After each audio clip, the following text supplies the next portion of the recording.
안녕하세요. 오늘은 아무도 말하지 않는 충격적인 진실을 폭로해 드리려고 합니다.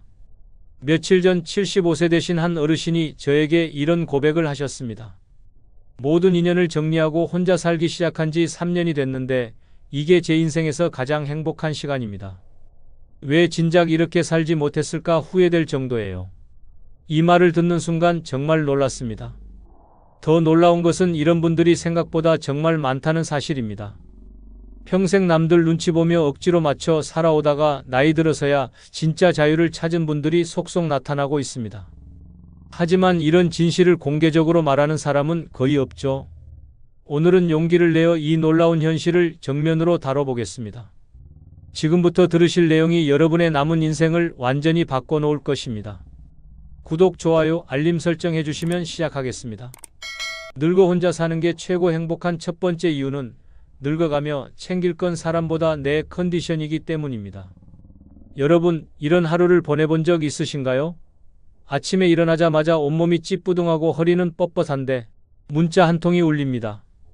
오늘 점심 같이 먹어요. 마음은 피곤한데 괜히 거절하면 사람 관계가 어색해질까봐 억지로 나갈 준비를 합니다. 머리는 띵하고 발목은 시큰한데도 약속했으니 지켜야지 하며 스스로를 밀어붙이죠. 그렇게 한 번씩 만나고 나면 이틀은 누워 있어야 회복됩니다. 그런데 이런 날이 반복되면 삶이 피곤할 수밖에 없습니다. 사람 챙기느라 내 몸이 무너지는 경험 해보셨습니까? 젊을 때는 그런 희생이 당연했습니다. 자식 돌보고 배우자 기분 맞추고 친구들 부탁 하나라도 거절 못하고 살아왔습니다. 하지만 지금은 상황이 다릅니다.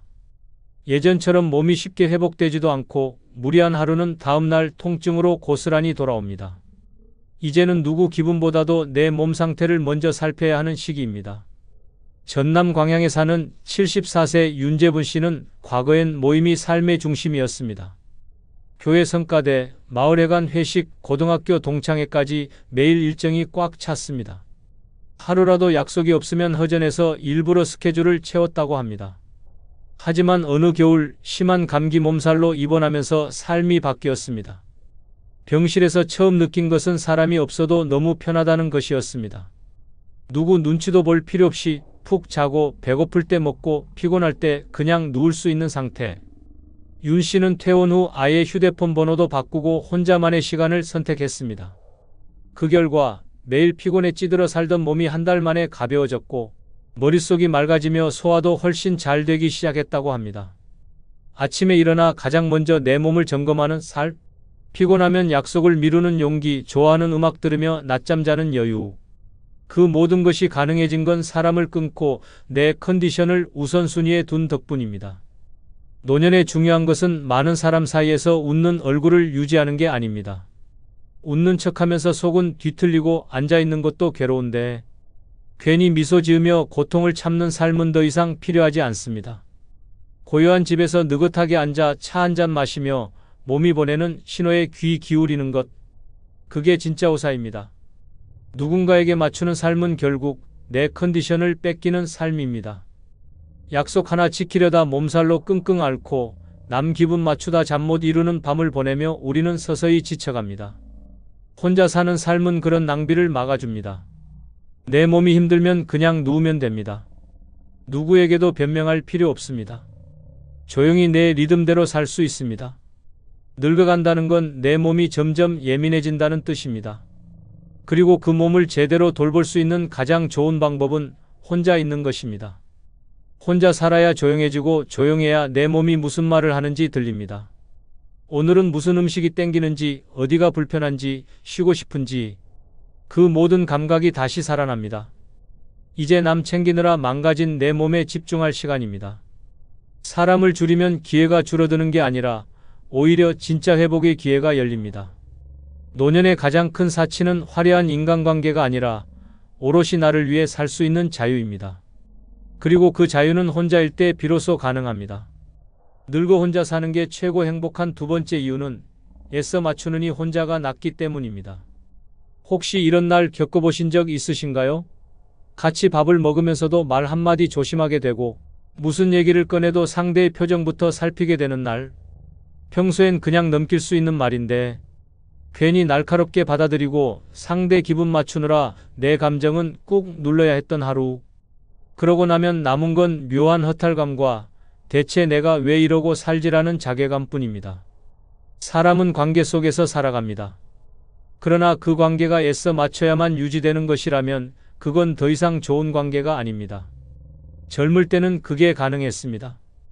회사에서든 가정에서든 어쩔 수 없는 사정에 이해도 하고 갈등이 있어도 해결하려 노력했죠.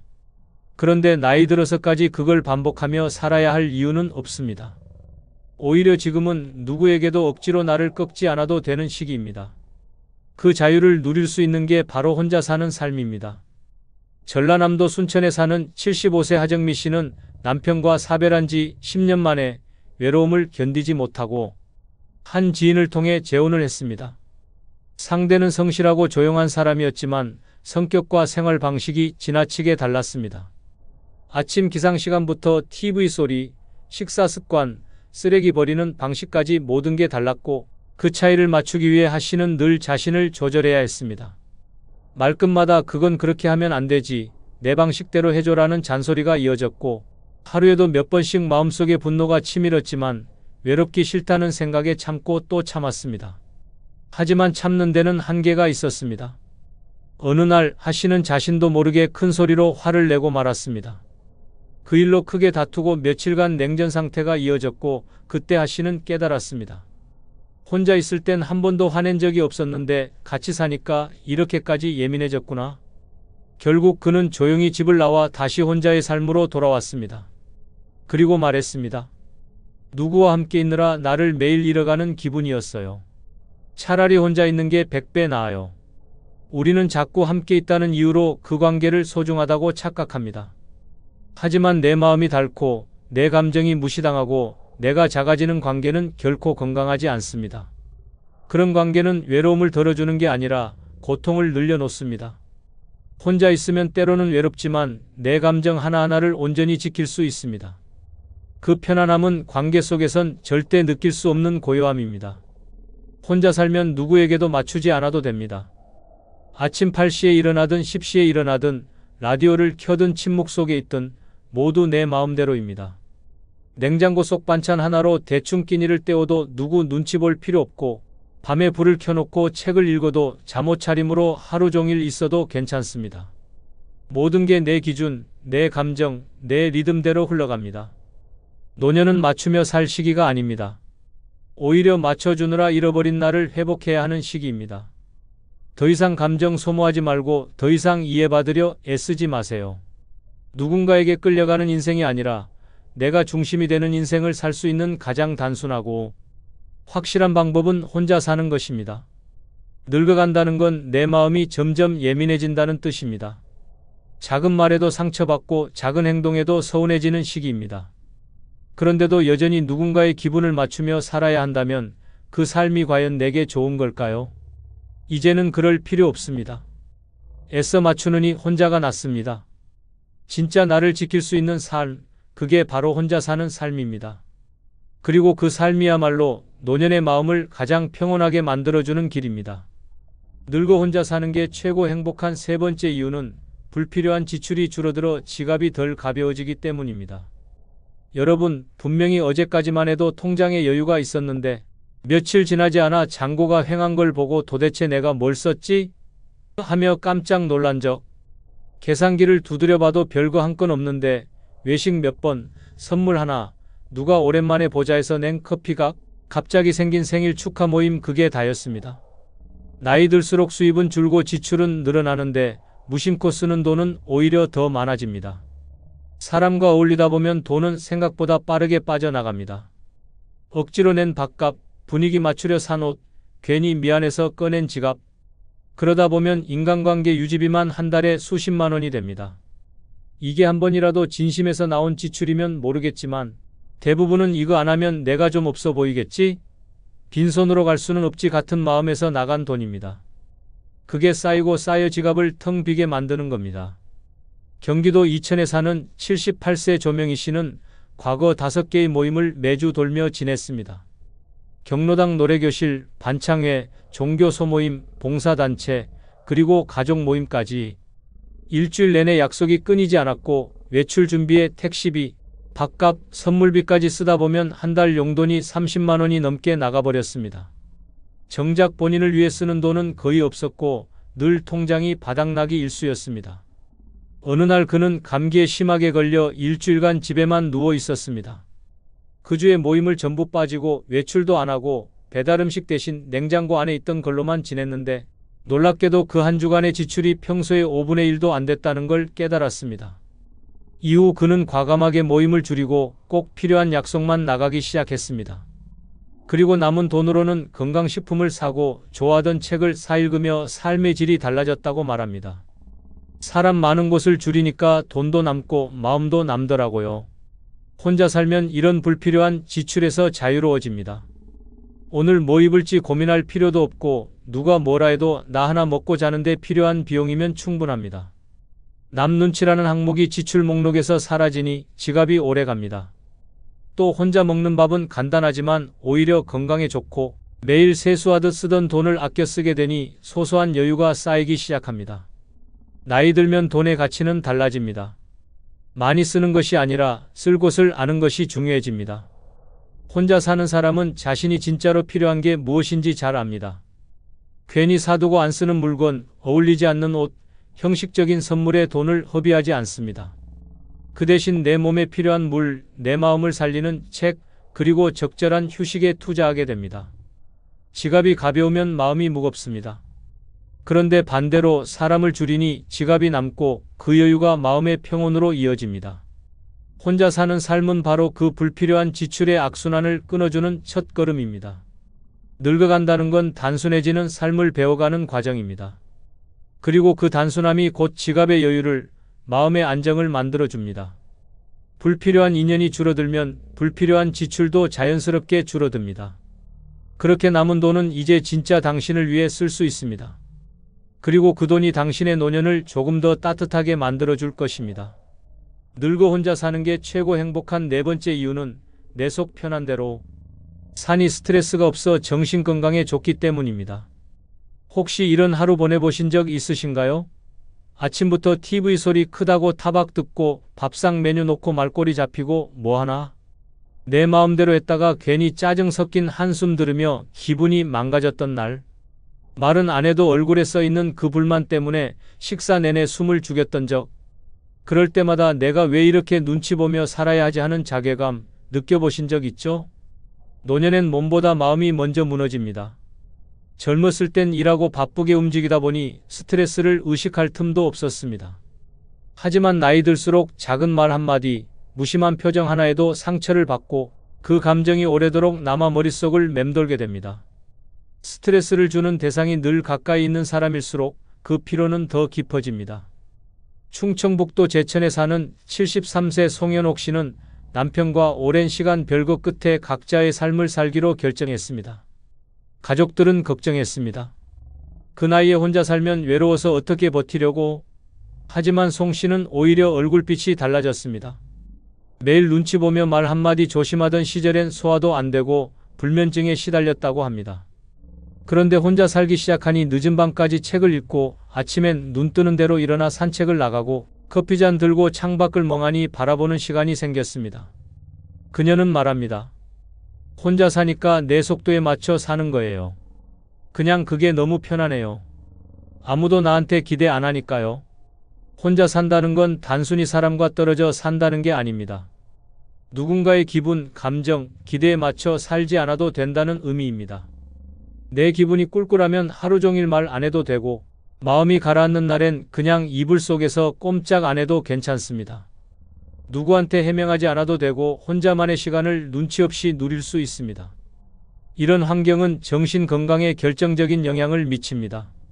심리학에서도 혼자 있는 시간이 오히려 우울증과 불안을 예방하는 데 도움이 된다는 연구 결과들이 많습니다. 중요한 건 고립이 아니라 고요입니다. 강제로 단절된 고립은 외로움을 부르지만 스스로 선택한 고요는 마음을 회복시킵니다. 혼자 있는 시간이 늘어날수록 자꾸만 무겁던 마음이 가벼워지고 머릿속을 차지하던 쓸데없는 걱정도 점점 사라집니다. 누군가와 함께 있는 시간이 꼭 행복한 건 아닙니다. 그 안에 불편함이 섞여 있다면 그건 관계가 아니라 긴장입니다. 그런 긴장은 몸보다 마음을 먼저 병들게 만듭니다. 혼자 사는 삶은 그런 불필요한 긴장을 깔끔히 없애줍니다. 말하지 않아도 되고 해명하지 않아도 되고 이해받으려 애쓰지 않아도 됩니다. 그저 나답게 나대로 살 수 있다는 것, 그 단순한 자유가 정신을 맑게 하고 마음을 튼튼하게 만들어줍니다. 늙어갈수록 스트레스가 병보다 무섭다는 말 실감하신 적 있을 겁니다. 의사보다 더 중요한 건 내 마음을 힘들게 하지 않는 환경입니다. 그 환경을 만들 수 있는 가장 좋은 방법, 바로 혼자 사는 것입니다. 내 감정이 기준이고 내 속도에 맞춰 하루를 설계할 수 있는 삶. 그게 바로 정신이 건강해지는 첫걸음입니다. 누구와도 부딪히지 않고 누구의 눈치도 보지 않고 내 감정에만 충실한 하루. 그것이 곧 정신의 평안이고 그 평안이 쌓이면 몸까지 건강해집니다. 늙어간다는 건 마음이 얇아지는 시기입니다. 그래서 더더욱 그 마음을 상처 없이 보호해줄 고요한 혼자의 시간이 필요합니다. 스트레스를 밖으로 몰아내고 평온을 드리는 그 천문이 바로 혼자입니다. 늙어 혼자 사는 게 최고 행복한 5번째 이유는 연락을 끊었더니 마음의 병도 낫기 시작했기 때문입니다. 연락은 매번 내가 먼저 하고 모임도 늘 내가 챙기고 약속 시간도 내가 맞추는데 돌아오는 건 당연한 듯한 무관심과 때로는 무시. 누군가를 위해 애쓰는 시간이 반복될수록 마음 깊은 곳엔 알 수 없는 허전함이 쌓입니다. 내가 이렇게까지 해야 하나라는 생각이 들지만 또 끊자니 미안하고 외로움이 두려워서 억지로 관계를 이어가는 분들 생각보다 많습니다. 하지만 그런 관계들이 결국은 마음을 병들게 합니다. 자주 만나는 사람이 꼭 좋은 사람은 아닙니다. 자주 연락 온다고 따뜻한 관계도 아닙니다. 오히려 그런 관계가 내 감정을 갉아먹고 내 자존감을 무너뜨리기도 합니다. 그런데 문제는 그걸 스스로 잘 인지하지 못한다는 데 있습니다. 사람이 많으면 외롭지 않겠지라는 환상이 마음의 병을 더 키우는 겁니다. 전라북도 정읍에 사는 76세 장정순 씨는 평소 성격이 둥글둥글하고 인복이 많다고들 했습니다. 그래서인지 사람들 사이에서 중심 역할을 자주 맡았고 모임을 주도하거나 갈등을 중재하는 일이 많았습니다.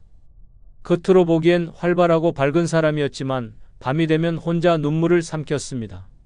자신은 늘 남의 말을 들어주고 웃음을 줬지만 정작 힘들 때 위로해주는 사람은 없었던 겁니다. 결국 장 씨는 불면증과 공황 증세로 병원까지 찾게 되었고 의사는 사람에게 너무 지쳤다는 말을 남겼습니다. 그 말을 듣고 장 씨는 큰 결심을 했습니다. 단체 채팅방을 모두 나가고 전화번호부를 정리했습니다. 연락을 끊고 약속을 줄이고 침묵을 선택했습니다. 처음엔 마음이 허전했지만 시간이 지나자 감정이 정리되기 시작했습니다. 말없이 흐르는 하루 속에서 자기 마음의 소리에 귀 기울이게 되었고 그동안 억눌렸던 감정들이 하나둘 풀려나갔습니다. 장 씨는 말합니다. 사람을 줄이니 내가 보이더라고요. 그리고 그제야 마음이 조금씩 회복되기 시작했어요. 혼자 산다는 건 누군가에게 기대지 않는다는 뜻이기도 하지만 동시에 불필요한 감정 낭비를 멈춘다는 뜻이기도 합니다. 쓸데없는 오해에 마음 쓰지 않아도 되고 억지 웃음을 짓지 않아도 되고 하기 싫은 약속에 끌려가지 않아도 됩니다. 그 해방감이 마음의 평온을 가져옵니다. 내 감정이 흘러가게 두고 내 상처가 스스로 아물 시간을 주는 삶. 그게 바로 혼자 사는 삶이 주는 가장 큰 선물입니다. 의학적으로도 스트레스는 만성 통증, 우울, 수면 장애 등 수많은 질병의 근원이 됩니다. 그런데 그 스트레스의 상당수가 사람에서 옵니다. 관계에서 생긴 마음의 병은 약으로 낫지 않습니다. 반드시 환경을 바꿔야 낫습니다. 그 환경이란 관계를 줄이고 나에게 집중하는 조용한 삶입니다. 혼자 있는 시간이 많아진다는 건 외롭다는 뜻이 아닙니다. 오히려 그 시간은 당신 안에 쌓인 불안과 분노, 상처들을 하나하나 들여다볼 수 있는 기회입니다. 그리고 그런 시간들이 쌓일수록 마음은 조금씩 단단해지고 감정은 점점 정돈됩니다. 이것이 진짜 치유입니다. 늙어간다는 건 마음이 점점 약해지는 시기입니다. 그래서 더더욱 그 마음을 상하게 하는 관계는 끊어야 합니다. 연락을 끊는다고 인생이 작아지는 게 아닙니다. 오히려 그 끊긴 자리에 진짜 평화가 들어옵니다. 사람을 줄이고 혼자 살기 시작할 때 비로소 마음의 병은 서서히 낫기 시작합니다. 그렇게 다시 평온해진 내 마음이 늙은 삶을 다시 빛나게 만들어주는 것입니다.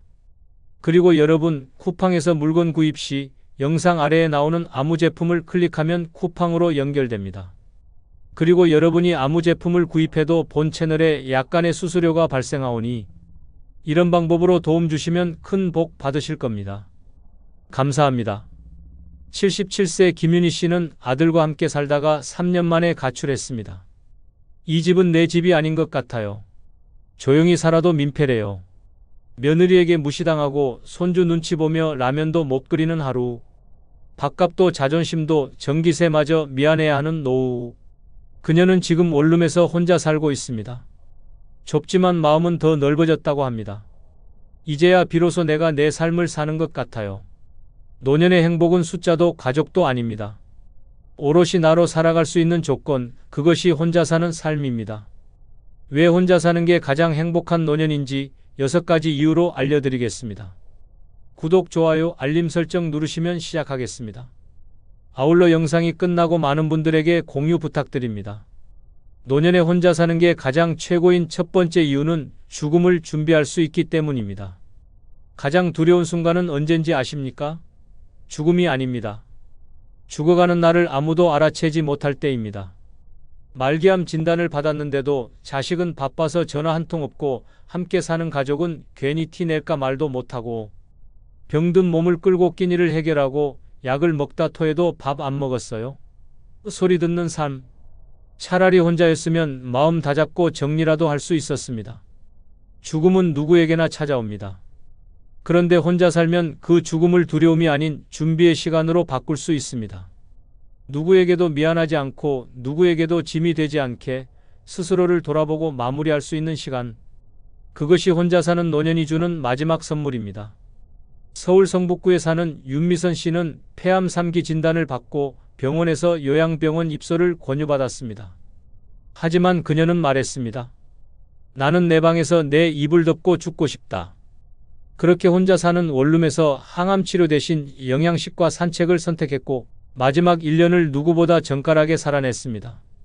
매일 같은 시간에 창문을 열고 좋아하는 음악을 틀고 손으로 직접 밥을 지어 먹었습니다. 체력이 닿을 때마다 유서를 정리하고 핸드폰에 있는 사진을 하나씩 정리했습니다. 친구들에게 마지막 편지를 보내고 자신이 세상을 떠난 후 발견될 주소록 메모도 만들어 두었습니다. 그녀는 말했습니다. 내가 혼자여서 얼마나 다행인지 몰라요. 가족이 옆에 있었으면 눈치 보느라, 불안에 떠느라 이 모든 걸 못했을 거예요. 윤 씨는 세상을 떠나기 3일 전 자신이 자주 가던 꽃집 주인에게 전화를 걸었습니다. 혹시 내가 연락 없으면 경찰에 신고해 주세요. 고맙습니다. 그게 마지막 대화였습니다. 그리고 이틀 뒤 그녀는 자신의 이불 위에서 조용히 눈을 감았습니다. 그 방 안엔 꽃향기와 조용한 음악만이 남았습니다. 죽음을 두려워하지 않는 사람은 없습니다. 하지만 준비된 사람은 달라집니다. 혼자 살면 그 준비를 방해하는 사람도 없고 억지로 참고 살아야 할 상황도 없습니다. 병이 왔을 때 그대로 받아들이고 내 방식대로 마지막을 맞을 수 있는 권리. 그 권리가 바로 혼자 사는 삶에서만 보장됩니다. 반대로 가족과 함께 살며 죽음을 맞이하는 노인은 대부분 자신의 감정을 삼킵니다. 아프다고 하면 걱정할까봐 말 못하고 상태가 나빠져도 밥 잘 먹었어요 라는 거짓말로 하루를 버팁니다. 눈빛 하나에도 혹시 내가 짐이 된 건 아닐까 하는 죄책감이 따라붙고 결국에는 제대로 작별도 못한 채 병원 침대에서 혼자 숨을 거둡니다. 그게 함께 사는 노후의 진짜 얼굴입니다. 눈치 보고 짐되지 않으려 애쓰다가 제대로 살아보지도 못하고 떠나는 인생. 그렇게 살고 싶으십니까? 혼자 살면 마지막 순간까지도 나답게 살 수 있습니다. 죽음을 두려워하지 않고 스스로를 받아들이며 평온하게 마무리할 수 있는 삶. 그 삶이 바로 혼자 사는 노년의 가장 위대한 가치입니다. 누구에게도 기대지 않고 누구에게도 의존하지 않고 오롯이 나만의 방식으로 인생의 끝을 존엄하게 맞이하는 것. 그것이 혼자 사는 사람만이 누릴 수 있는 마지막 자유입니다. 노년에 혼자 사는 게 가장 최고인 두 번째 이유는 남의 인생에 들러리 서지 않아도 되기 때문입니다. 자식 눈치 보며 돈 보태주고 며느리 기분 맞춰가며 밥상 차리고 손주 보느라 허리 휘는 인생. 이게 정말 우리가 꿈꾸던 노후입니까? 도와주는 줄 알았는데 알고 보니 부려먹히고 있었던 건 아닙니까? 혼자 살면 그런 인생 단칼에 끝납니다. 더 이상 누구의 들러리도 배경도 집안의 조력자도 아닙니다. 드디어 내 인생의 주인공이 됩니다. 사람들은 가족과 함께해야 따뜻하다고 말하지만 현실은 다릅니다. 많은 부모들이 자식 집에 얹혀 살며 무언의 가사노동자가 됩니다. 밥을 차려야 하고 청소를 도맡고 심지어 손주까지 돌봐야 합니다. 그런데도 감사하다는 말 한마디 듣지 못합니다. 오히려 엄마, 그건 요즘 방식이 아니야 라며 무시당하거나 아버지, 너무 고집 부리지 마세요 라는 말에 자존심은 바닥에 떨어집니다. 그렇게 존재감 없는 노년 얼마나 더 견디시겠습니까? 대구에 사는 최동희 씨는 딸 부부의 부탁으로 3년간 손주를 돌봐줬습니다. 처음엔 가족이니까라는 마음이었지만 시간이 지날수록 일이 늘어났습니다. 아침 일찍 일어나 밥을 하고 유치원 등하교까지 책임졌으며 주말이면 반찬까지 만들어 챙겼습니다. 그런데 딸은 고맙다는 말보다 엄마, 애가 좀 예민하니까 말투 조심해라고 했고, 사위는 무슨 일만 있으면 어머니가 너무 간섭하신다는 눈치를 줬습니다. 결정적인 사건은 손주가 아팠던 날 벌어졌습니다. 병원에 데려간 뒤 돌아와 약을 먹이자 아이가 토했고 사위는 최 씨에게 이렇게 말했습니다. 어머니, 애 키우는 방식이 너무 옛날이에요. 그냥 저희가 알아서 할게요. 그날 밤 최 씨는 가방을 쌌습니다. 그리고 딸에게 이렇게 말했습니다. 나는 너희 식모가 아니라 나는 내 인생을 살아야겠다. 그렇게 혼자 살기 시작한 동희 씨는 말합니다. 이제서야 내가 사람 같아요. 아무 일도 안 해도 되는 게 이렇게 편한 줄 몰랐어요.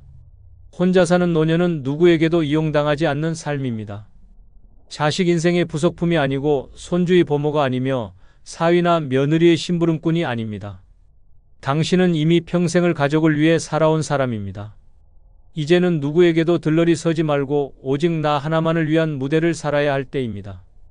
혼자 살면 남의 인생에 휘둘리지 않습니다. 식사는 내가 먹고 싶은 시간에 하루 일정도 내가 정한 대로 흘러갑니다. 불쑥 찾아와 부탁하거나 내 공간에 함부로 들어오는 일도 없습니다. 휴일 아침을 누군가의 부탁 전화로 깨는 일도 누군가의 짜증을 조용히 참는 일도 없습니다. 단 한 사람의 비위도 맞출 필요 없이 내 기분대로 살아도 되는 삶. 그것이 바로 혼자 사는 노년이 주는 가장 확실한 해방입니다. 기억하십시오. 노년에도 당신은 소중한 한 사람입니다. 누구의 손에 끌려가지 말고 누구의 인생에 붙들려 살지 마십시오. 혼자 사는 게 무서운 게 아니라 남의 인생에 끌려다니며 내가 사라지는 게 진짜 두려운 일입니다. 노년의 행복은 누구와 함께 있느냐보다 내가 나로 살고 있느냐에 달려 있습니다. 이제는 남의 인생에 들러리 서지 말고 무대 중앙으로 걸어 나오십시오. 거기가 바로 당신 자리입니다. 노년에 혼자 사는 게 가장 최고인 세 번째 이유는 내 돈, 내 손으로 지킬 수 있기 때문입니다. 모아놓은 돈을 믿었던 가족에게 뺏기고 고생해서 마련한 재산을 자식 명의로 넘겼다가 쫓겨나고 집 팔아 도와준 뒤에는 언제 도와줬냐는 표정으로 외면당하는 일. 남의 일이 아닙니다. 당신 얘기일 수도 있습니다.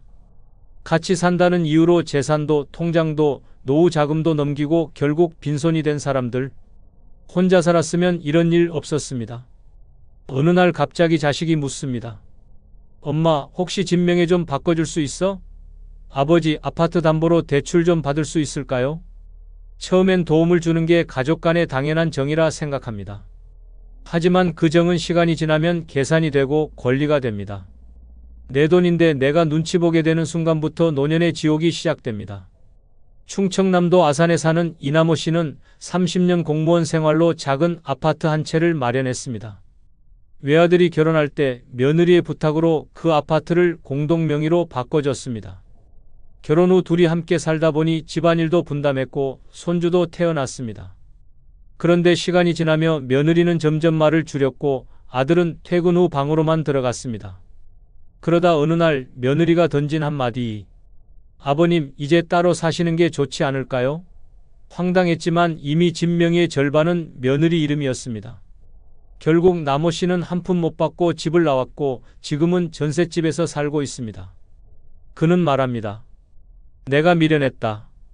혼자 살았으면 돈도 지키고 자존심도 지켰을 거다. 이 사례 남 얘기 아닙니다. 실제로 집이나 통장을 자식에게 맡겼다가 쫓겨난 노인이 수천 명입니다. 그들은 말합니다. 도와달라 한 적 없는데 왜 일이 후회되냐고. 그런데 그 후에 돌이킬 수 없습니다. 혼자 살면 누구에게도 돈 맡길 일이 없습니다.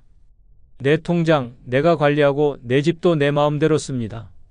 누구와 상의하지 않아도 누가 쓸까 걱정하지 않아도 됩니다. 내가 번 돈, 내가 모은 돈, 죽을 때까지 내가 쥐고 있어야 진짜 내 돈입니다. 노년의 가장 슬픈 순간은 돈은 있는데 내가 못 쓰는 상황입니다. 자식이 이 돈은 나중을 위해 아껴야죠라고 말하며 당신 카드를 빼앗고 지출을 통제합니다. 병원 가는 것도 외식하는 것도 누군가 허락해줘야 가능한 삶. 과연 그게 가족과 함께하는 행복한 노후일까요? 혼자 살면 이런 일 없습니다. 아플 땐 내가 결정해서 병원에 가고 돈이 생기면 내 마음대로 씁니다. 치킨이 먹고 싶으면 시키면 되고 여행 가고 싶으면 떠나면 됩니다. 돈이 적어도 내 손에 쥐어진 돈은 자유입니다. 반대로 아무리 많은 돈이 있어도 누군가 눈치 보며 써야 하는 돈은 족쇄입니다. 노년의 자존감은 통장에 찍히는 숫자보다 그 돈을 내가 마음대로 쓸 수 있느냐 없느냐에 달려 있습니다. 내 돈을 지키고 싶다면 먼저 나만의 공간과 내 삶의 독립을 지켜야 합니다. 그리고 그 시작은 혼자 사는 데서부터 가능합니다. 남한테 퍼주다 빈털터리로 늙어가는 인생이 아닌 내 돈 내 마음대로 쓰는 주체적인 노년. 그게 진짜 행복입니다. 가족이라고 다 믿지 마십시오. 정 많은 게 죄가 되는 세상입니다. 이제는 돈도 감정도 자존심도 내 손으로 끝까지 지킬 수 있는 삶을 선택하십시오. 그 시작은 혼자 사는 용기에서부터입니다. 노년에 혼자 사는 게 가장 최고인 네 번째 이유는 나를 버린 사람들을 미련 없이 끊어낼 수 있기 때문입니다. 한때는 그렇게 아꼈던 친구, 그렇게 정성 다했던 자식, 그렇게 사랑했던 가족. 그런데 나이 드니 어떻습니까? 연락은 끊기고 찾아오지도 않고 내가 죽든 말든 관심조차 없습니다. 그런 사람들에게 아직도 매달립니까? 미련은 독입니다. 애정은 배신으로 되돌아옵니다.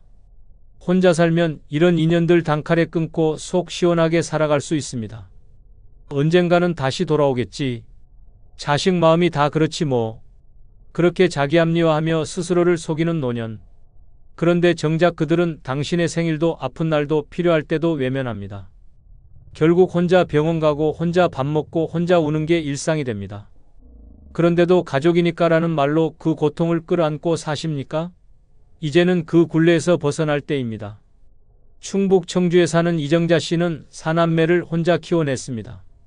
옷 한 벌 싸입지 않고 허리 휘도록 일해 대학까지 졸업시켰고 결혼 자금까지 보태줬습니다. 그런데 막상 자신이 무릎 수술을 받게 되자 자식 넷 모두가 말했다고 합니다.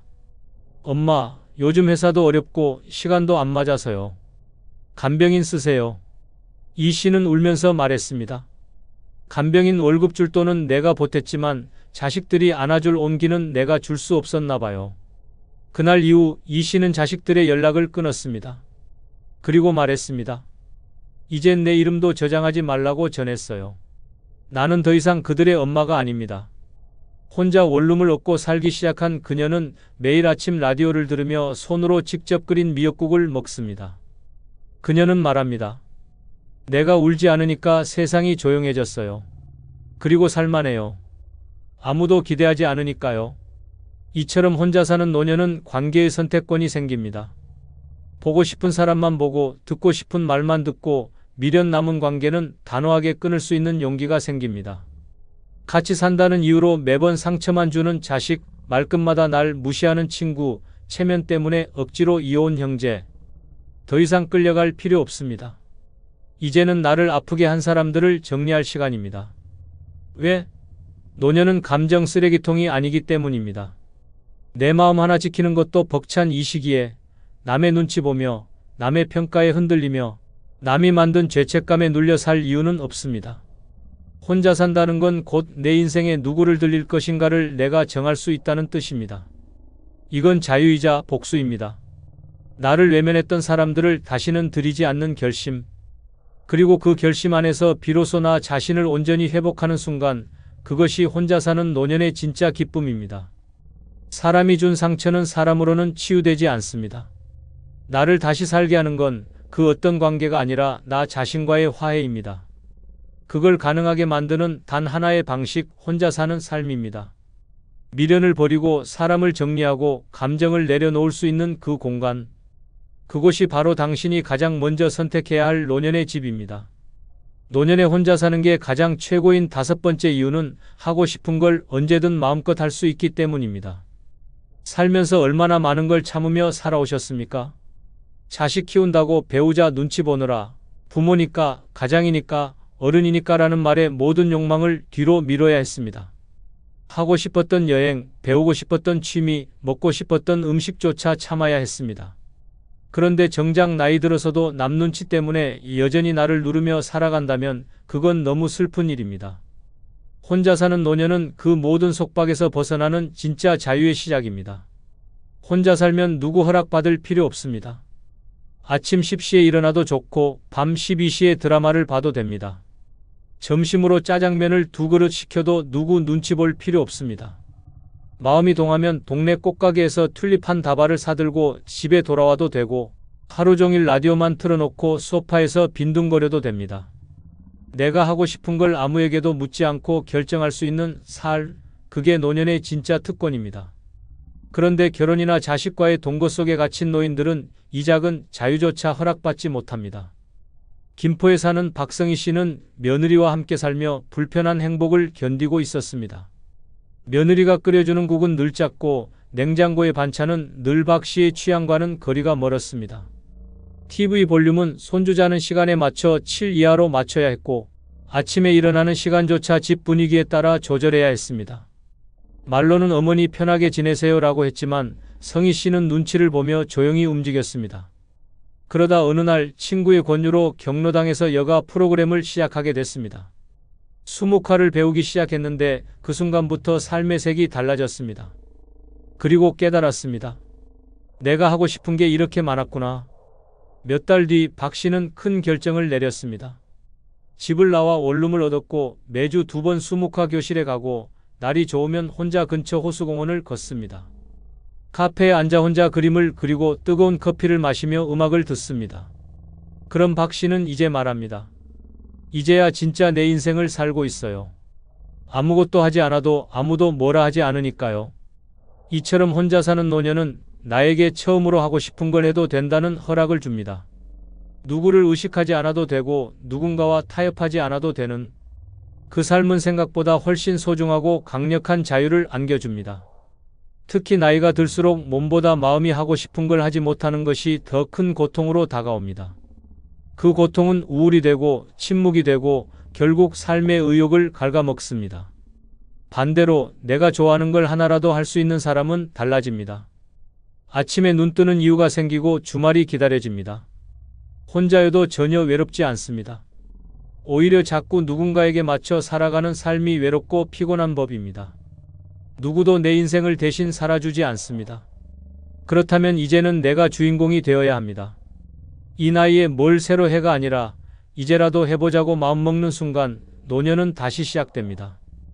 혼자 사는 인생은 그렇게 나를 해방시킵니다. 그 해방이야말로 늦게 피는 가장 아름다운 자유입니다. 내가 원하는 것을 원하는 때에 원하는 방식으로 할 수 있는 삶, 그것이 바로 혼자 사는 노년이 주는 가장 큰 행복입니다. 노년에 혼자 사는 게 가장 최고인 6번째 이유는 내 삶의 리듬을 누구에게도 뺏기지 않기 때문입니다. 언제 자고 언제 먹고 언제 나가고 언제 쉬는지, 지금 그 모든 게 가족 눈치, 자식 시간표, 손주 등하원에 맞춰 돌아가고 있지는 않습니까? 내 삶인데 남의 스케줄에 끌려다니는 하인 같은 노후 언제까지 참을 겁니까? 혼자 살면 아침 10시에 느긋하게 일어나도 되고 오후 3시에 혼자 떡볶이를 시켜 먹어도 됩니다.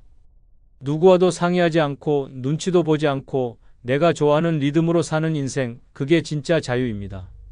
대전 서구에 사는 서금래 씨는 사위와 딸 집에서 함께 살며 아침 6시 기상, 저녁 8시 소등이라는 철저한 가족 규칙에 맞춰 살아야 했습니다. TV 소리는 줄이고 전화는 작게 받고 방 안에 걸어둔 시계마저 틱틱 소리 커요라는 며느리 말에 떼어야 했습니다. 하루하루가 고문 같았습니다. 샤워는 모두가 잠든 뒤 몰래 했고 늦게 배달 온 반찬을 냉장고에 넣는 것도 눈치를 보며 해야 했습니다. 그러다 결국 금래 씨는 말했습니다. 나 사람처럼 살고 싶어. 지금은 가축처럼 산다. 그 후 금래 씨는 조용히 방을 뺐습니다. 작고 낡은 고시원이었지만 그녀는 웃었습니다. 여긴 내가 내 시간대로 사는 집이에요. 밤새 라디오를 틀어도 새벽에 냉면을 시켜 먹어도 누구 하나 간섭하지 않는 공간. 그렇게 하루가 흐르자 그녀는 마침내 되찾은 자유의 눈물을 흘렸습니다. 나는 지금 늙은 게 아니라 살아있어요. 노년의 행복은 돈도 건강도 아닙니다. 내가 원하는 시간에 내가 원하는 방식으로 하루를 사는 것, 그것이 전부입니다. 그런데 많은 사람들이 아직도 자식 스케줄에 맞춰 병원 가고 며느리 기분에 맞춰 반찬을 만들며 손주 시간에 맞춰 삶의 박자를 끌려다닙니다. 그건 내 인생이 아니라 남의 인생에 껴맞춘 조연일 뿐입니다. 혼자 살면 시계가 멈춰도 괜찮습니다. 계획이 없어도 괜찮고 밥 시간이 들쭉날쭉해도 누구도 뭐라 하지 않습니다. 이 느슨한 리듬이 바로 진짜 사람 사는 시간입니다. 누구와 함께 살든 그 순간부터 내 시간은 그들의 것이 됩니다. 나이가 들수록 시간은 더욱 소중합니다. 그리고 그 소중한 하루하루를 누군가의 일정에 맞춰 허비하고 있다면 당신은 지금 이미 삶을 빼앗기고 있는 겁니다. 이제는 내 리듬을 되찾을 때입니다. 시끄럽고 분주한 남의 집이 아니라 고요하고 느긋한 나만의 시간표 속에서 살 수 있는 삶. 그 해방은 오직 혼자 살 때만 가능합니다. 노년은 누구보다 느긋하고 자유로워야 합니다. 그런데 그 자유를 뺏긴 채 산다면 그건 사는 게 아니라 견디는 것입니다. 이제 견디지 마십시오. 당신의 삶은 당신 리듬으로 당신 뜻대로 흘러가야 합니다. 혼자 사는 삶은 그 권리를 완벽하게 되찾아 줍니다. 끝으로 영상 아래에 나오는 제품을 누르면 쿠팡으로 연결됩니다. 혹시 쿠팡에서 물건을 사실 경우 영상에 나오는 아무 제품을 눌러 쿠팡으로 접속하여 물건을 사시면 인생무상 채널에 약간의 수수료가 발생하오니 앞으로 부탁 바랍니다. 잠깐 여러분께 질문 하나 드릴게요. 오늘 하루 중에 진심으로 여러분을 걱정하고 안부를 물어본 사람이 몇 명이나 됩니까?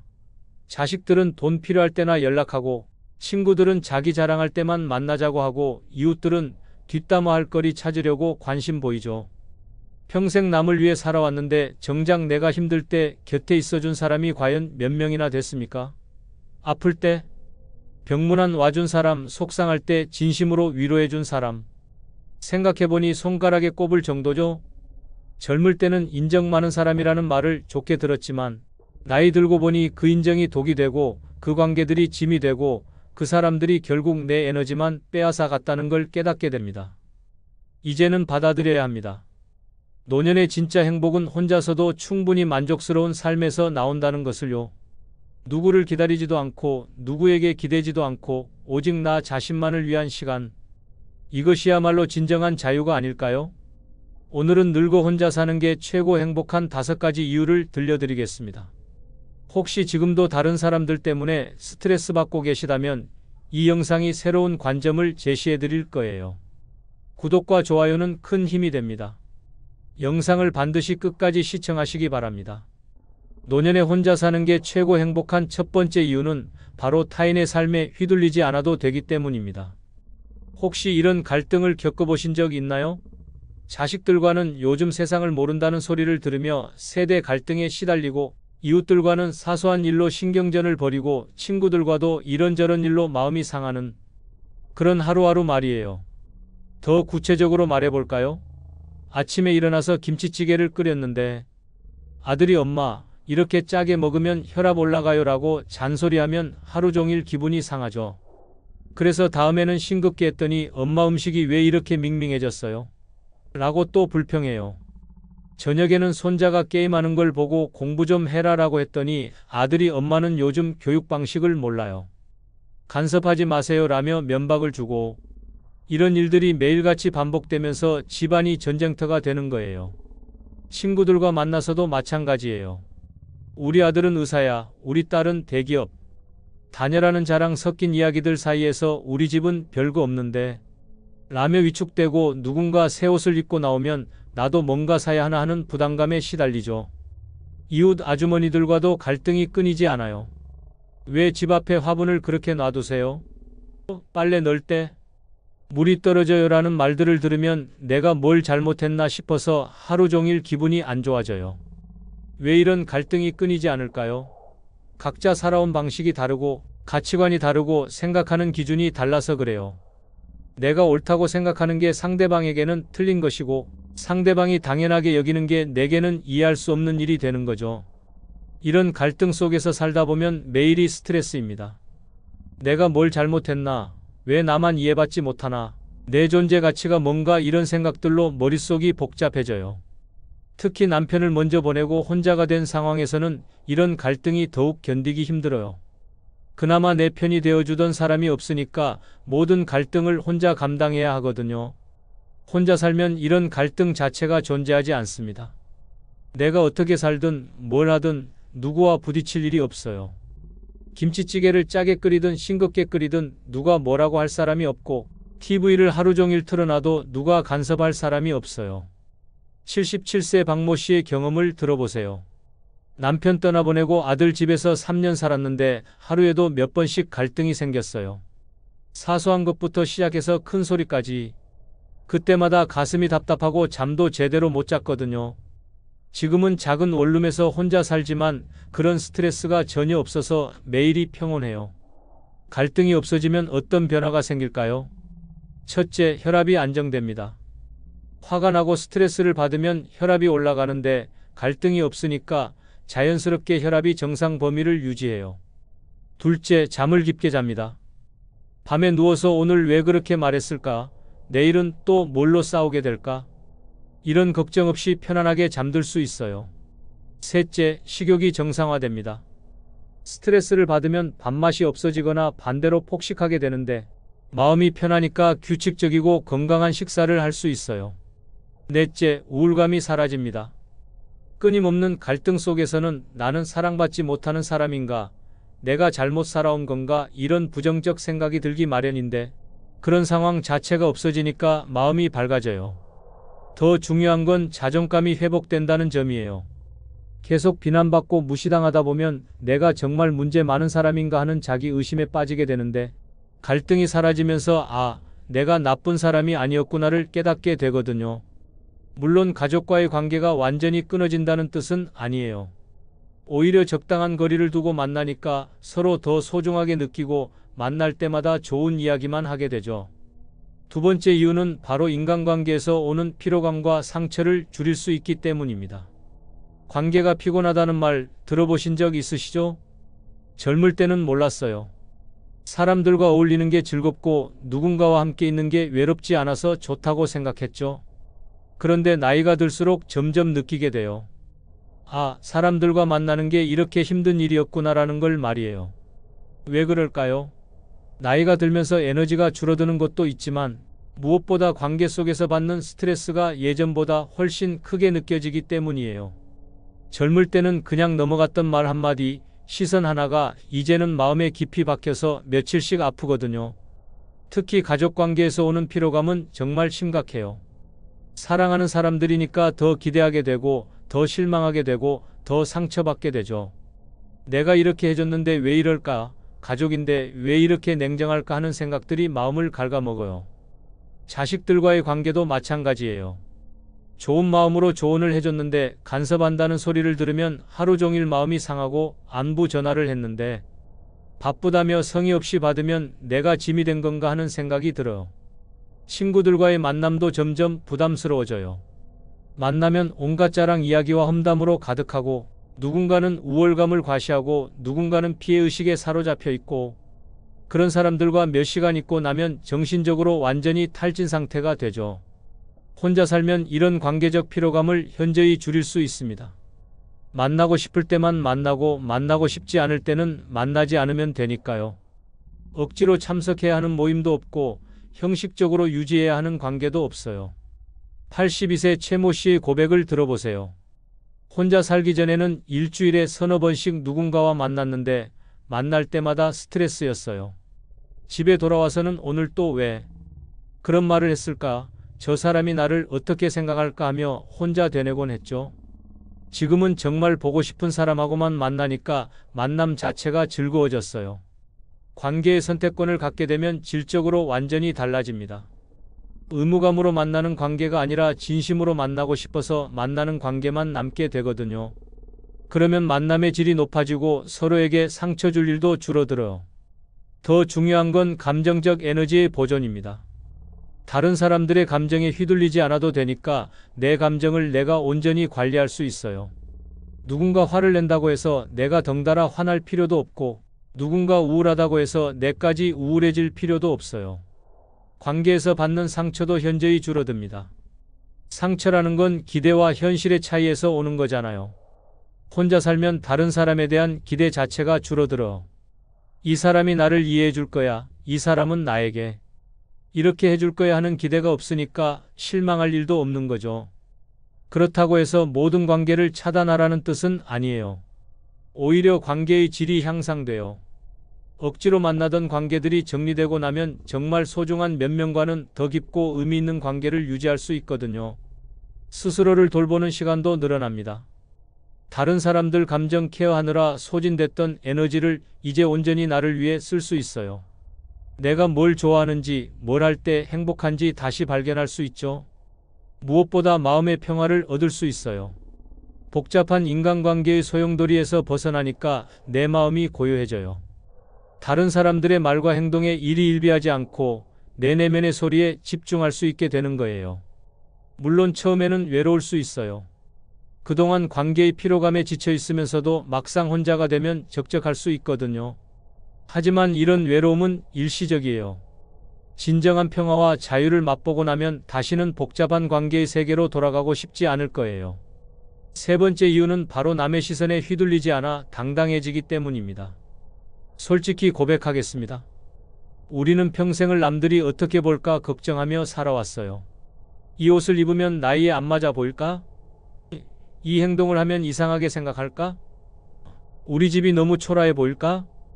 이런 생각들이 머릿속을 끊임없이 맴돌면서 진짜 하고 싶은 것들을 포기하게 만들었죠. 더 심각한 건 가족들의 시선이에요. 자식들 앞에서는 아직 젊다는 걸 보여주려고 애쓰고 손자들 앞에서는 멋진 할머니가 되려고 노력하고, 그런데 정작 그들이 원하는 할머니 상과 내가 되고 싶은 나 사이에는 항상 괴리가 있었어요. 동네 사람들의 시선도 부담스러웠죠. 저 할머니는 왜 혼자 다닐까? 자식들이 안 돌봐주나? 라는 소리를 들을까봐 괜히 외출을 자제하기도 하고 혼자 식당에 들어가는 것도 부끄러워했어요. 혼자 살기 시작하면 이 모든 부담에서 해방됩니다. 왜냐하면 내 일상을 지켜보는 사람이 없으니까요. 아침에 일어나서 거울을 보며 오늘은 뭘 입을까? 고민할 때도 누가 뭐라고 할까? 걱정하지 않아도 되고 밖에 나가서 뭘 하든 혹시 누가 볼까? 신경 쓰지 않아도 돼요. 이런 자유로움이 가져다주는 변화는 정말 놀라워요. 73세 정모 씨는 이렇게 말합니다. 혼자 살기 시작하고 처음으로 컬러풀한 옷을 샀어요. 전에는 나이 들어서 무슨 빨간 옷이냐는 소리 들을까봐 검정, 회색, 베이지만 입었거든요. 지금은 핑크도 입고 노랑도 입어요. 기분이 정말 좋아져요. 외모에 대한 자신감도 회복됩니다. 주름이 생기고 머리가 휘어지는 것도 자연스럽게 받아들일 수 있어요. 누군가 늙었다고 평가할 사람이 주변에 없으니까 나이 드는 것 자체를 부끄러워하지 않게 되거든요. 행동의 자유도도 완전히 달라집니다. 마트에서 카트를 끌고 천천히 구경해도 되고 공원에서 혼자 벤치에 앉아 멍하니 있어도 돼요. 왜 혼자야? 불쌍해 보인다는 시선을 의식하지 않고 당당하게 내 시간을 보낼 수 있어요. 더 나아가 새로운 도전에 대한 두려움도 사라집니다. 이 나이에 무슨 이라는 말을 들을까봐 포기했던 일들을 다시 시도해 볼 용기가 생겨요. 어떤 분은 75세에 컴퓨터를 배우기 시작했고 어떤 분은 80세에 요가를 시작했어요. 경제적인 부분에서도 당당해집니다. 가족들과 함께 살 때는 돈이 없어서 미안하다, 더 많이 벌지 못해서 죄송하다는 마음이 컸는데 혼자 살면서 내 수준에 맞게 살다 보니 그런 부담이 사라져요. 작은 집에 살아도 이게 내 능력이고 이게 내 선택이야 라고 당당하게 말할 수 있고, 비싼 레스토랑 대신 분식집에서 혼자 식사해도 내가 원하는 곳에서 내가 좋아하는 음식을 먹는 거야 라고 생각할 수 있어요. 사회적 활동에서도 자신감이 생깁니다. 전에는 누구와 함께 가야 하나? 혼자 가면 이상하게 보일까? 걱정했던 일들을 이제는 혼자서도 당당하게 할 수 있어요. 영화관, 전시회, 강연회. 어디든 내가 관심 있으면 혼자라도 가는 거예요. 가장 중요한 변화는 내면의 당당함입니다. 남들의 평가나 시선에 의존하지 않고 내 기준으로 내 삶을 평가할 수 있게 되는 거예요. 남들이 뭐라고 하든 나는 이렇게 사는 게 좋다는 확신이 생기죠. 물론 처음에는 적응이 어려울 수 있어요. 평생 남의 시선을 의식하며 살아온 습관이 하루아침에 바뀌지는 않거든요. 혼자 식당에 들어갈 때도 어색하고 혼자 여행 갈 때도 쑥스러울 수 있어요. 하지만 이런 어색함은 금세 사라져요. 몇 번 해보고 나면 별거 아니네라는 걸 깨닫게 되고 오히려 왜 그동안 이런 걸 두려워했을까? 하고 웃게 될 거예요. 남의 시선에 휘둘리지 않는 당당한 삶, 이것이야말로 진정한 자유로운 노년이 아닐까요? 네 번째 이유는 바로 수십 년간 얽혀있던 복잡한 인간관계의 부담에서 완전히 벗어날 수 있기 때문입니다. 상상해 보세요. 오늘 아침에 눈을 떴는데 단 한 명에게도 안부 인사를 해야 할 의무가 없다면 어떨까요? 우리는 평생을 거미줄 같은 인간관계 속에서 살아왔어요. 시댁 식구들, 친정 식구들, 동창들, 직장 동료들, 이웃들, 종교 모임 사람들. 이 모든 관계들이 복잡하게 얽혀서 우리를 옭아매고 있었죠. 각각의 관계마다 지켜야 할 예의가 있고 챙겨야 할 의무가 있고 맞춰야 할 기대가 있어요. 누구 생일이면 축하 인사해야 하고 누구 집 경조사면 참석해야 하고 누구 자식 결혼식이면 축의금도 준비해야 하고 이런 관계들을 유지하는 데 들어가는 에너지가 얼마나 큰지 아세요? 정신적 에너지는 물론이고 시간, 돈, 감정까지 모든 것을 쏟아부어야 해요. 더 피곤한 건 이런 관계들이 대부분 진심이 아니라는 점이에요. 정말 좋아서 만나는 관계가 아니라 안 만날 수 없어서 예의상 유지하는 관계들이 대부분이거든요. 친정 시댁 모임에 가면 항상 긴장해야 해요. 무슨 말을 해야 할까? 혹시 실수하지 않을까? 저 사람이 나를 어떻게 생각할까? 이런 걱정들로 머리가 복잡해지죠. 동창회나 종교 모임도 마찬가지예요. 가기 전부터 무슨 옷을 입어야 할까? 누구누구가 올까? 또 무슨 자랑 이야기를 들어야 할까 하며 스트레스를 받아요. 혼자 살면 이 모든 복잡한 관계망에서 한 번에 벗어날 수 있습니다. 물리적으로 거리가 생기니까 자연스럽게 연락도 줄어들고 만날 기회도 줄어들어요. 처음에는 혹시 사람들이 나를 잊어버리는 건 아닐까? 걱정할 수도 있어요. 하지만 곧 깨닫게 될 거예요. 정말 중요한 관계는 거리와 상관없이 지속되고 형식적인 관계들은 자연스럽게 정리된다는 걸 말이에요. 78세 장모 씨의 경험담을 들어보세요. 혼자 살기 시작하고 6개월 만에 연락하는 사람이 절반으로 줄었어요. 처음에는 서운했는데 지금 생각해보니 그런 관계들이 얼마나 피상적이었는지 알겠어요. 정말 나를 걱정하는 몇 명만 남았는데 오히려 더 깊고 진실한 관계가 되었어요. 관계의 부담에서 벗어나면 시간이 정말 많이 생겨요. 전에는 누군가를 만나러 가고 전화하고 선물 준비하고 안부 메시지 보내고 이런 일들로 하루가 다 갔는데 이제는 그 시간을 온전히 나를 위해 쓸 수 있어요. 경제적 부담도 확실히 줄어들어요. 경조사비, 선물값, 모임비 이런 것들이 한 달에 얼마나 나갔는지 모르세요. 혼자 살면서 이런 지출이 없어지니까 같은 수입으로도 훨씬 여유롭게 살 수 있어요. 정신적으로도 훨씬 편해집니다. 저 사람한테 안부 인사 안 한 지 오래됐네. 이번 모임에 안 가면 뭐라고 할까? 선물을 뭘 사야 할까? 이런 걱정들이 사라지니까 머리가 맑아져요. 무엇보다 감정적 자유를 얻을 수 있어요. 다른 사람들의 감정 변화에 휘둘리지 않아도 되니까 내 감정을 내가 온전히 관리할 수 있거든요. 누군가 화를 낸다고 해서 내가 덩달아 스트레스 받을 필요도 없고 누군가 우울하다고 해서 내까지 우울해질 필요도 없어요. 관계 정리가 되고 나면 진짜 소중한 사람들이 누구인지 명확해져요. 의무감으로 만나던 사람들과 진심으로 만나고 싶은 사람들이 구분되는 거죠. 그러면 남은 관계들의 질이 훨씬 높아져요. 새로운 관계에 대한 부담도 없어져요. 이 사람과 친해지면 또 복잡해질까? 하는 걱정 없이 자연스럽게 사람들을 만날 수 있어요. 부담 없는 관계, 깔끔한 관계만 유지할 수 있는 거죠. 물론 가끔은 외로울 수 있어요. 그동안 복잡하다고 투덜댔던 관계들이 없어지고 나니 적적할 수도 있거든요.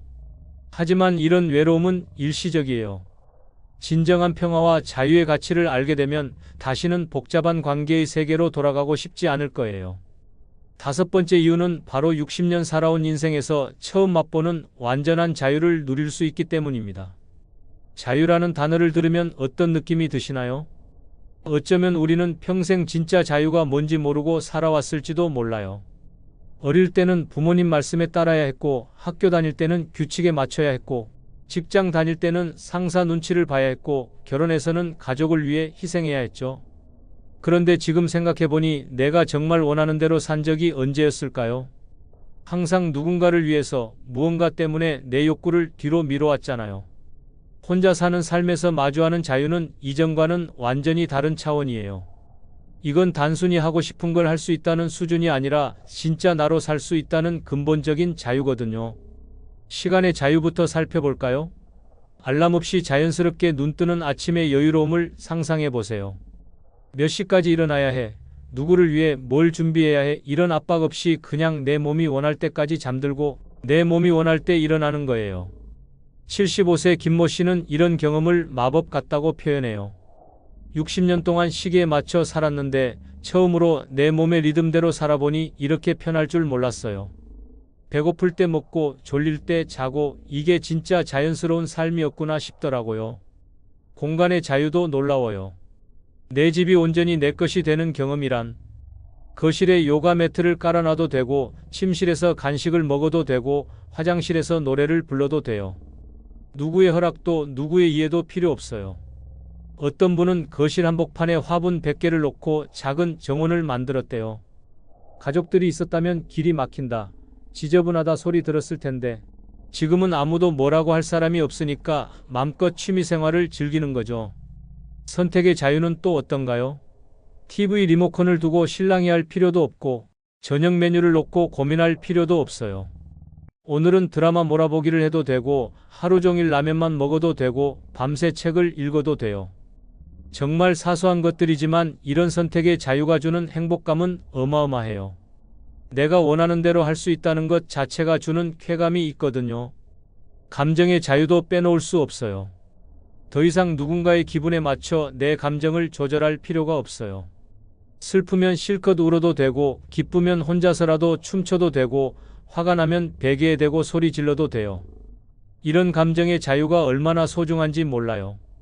평생을 참아야 해, 이해해야 해, 맞춰줘야 해라며 내 감정을 억누르고 살았는데 이제야 비로소 내 감정을 온전히 느끼고 표현할 수 있게 된 거예요.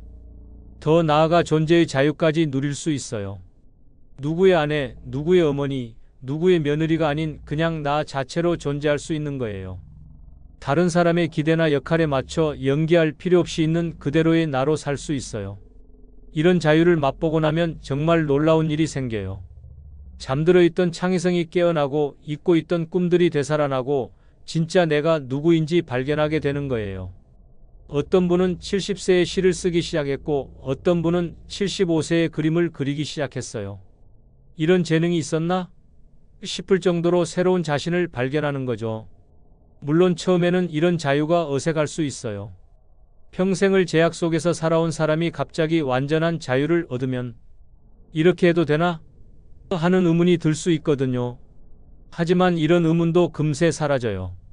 몇 번 자유를 만끽해보고 나면 이게 진짜 삶이었구나를 깨닫게 될 거예요. 알베르 카뮈는 마음이 약한 사람일수록 세상은 더 가혹하다고 말했습니다. 공자도 가까운 사람일수록 더 쉽게 당신을 무너뜨릴 수 있다고 경고했으며 나폴레옹은 당신이 침묵할수록 세상은 당신을 더 쉽게 무시한다고 했습니다. 처음엔 이 말들이 지나치게 비관적으로 들렸을지도 모릅니다. 사람은 함께 살아야 행복하지 않나? 가족이, 친구가 있어야 외롭지 않은 거 아닌가? 그렇게 믿으며 살았습니다. 하지만 나이가 들고 상처가 쌓이고 내 마음을 몰라주는 사람들 속에서 점점 깨닫게 됩니다. 이 철학자들의 말이 결코 과장이 아니라는 것을, 특히 60대를 넘어서면 오히려 사람 사이에서 더 많이 다치고 더 깊이 외로워진다는 걸 절실히 느끼게 됩니다. 오늘 영상에서는 왜 이제는 더 이상 눈치 보지 말고 독하게 살아야만 하는지 그 현실적인 이유 6가지를 낱낱이 말씀드리겠습니다. 아직 구독과 좋아요 누르지 않으셨다면 지금 꾹 눌러주시고요. 오늘 이 이야기 당신과 똑같은 고민으로 지쳐있는 누군가에게 꼭 전달해 주세요. 지금부터 당신 인생의 주도권을 되찾는 시간이 시작됩니다. 노년에 독하게 살아야 하는 첫 번째 이유는 웃으며 참고 있으면 진짜 괜찮은 줄 알기 때문입니다. 괜찮아, 괜찮아. 사람들은 그렇게 말하며 하루를 넘깁니다. 속은 끓고 마음은 무너져도 겉으론 웃으며 버팁니다. 그런데 문제는 사람들이 그 웃음을 진심으로 받아들인다는 데 있습니다. 당신이 아파도 말하지 않으면 안 아픈 줄 알고 힘들어도 내색 안 하면 강한 사람이라 착각합니다. 그 결과 당신은 더 많은 것을 떠안고 더 깊이 상처받고 결국 누구에게도 위로받지 못한 채 고립되어 갑니다. 노년의 미소는 때론 생존입니다.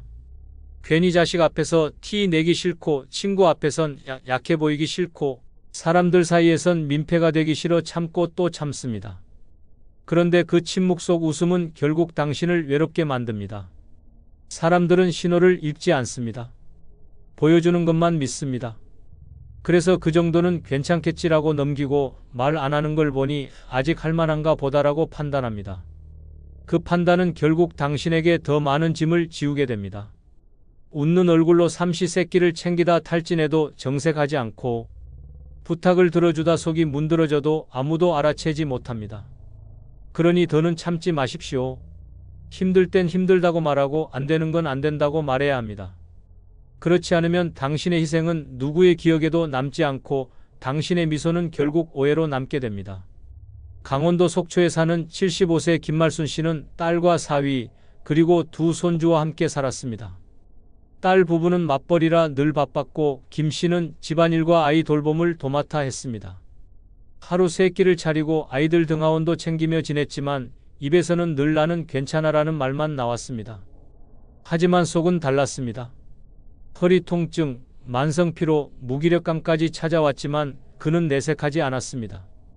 그러던 어느 날 김 씨는 부엌에서 허리를 삐끗해 주저앉고 말았습니다.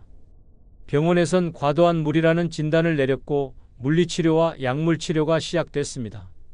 그제야 딸이 말했습니다. 엄마, 힘들면 말 좀 하시지 왜 참았어요? 김 씨는 조용히 대답했습니다. 내가 너무 바빠 보였어.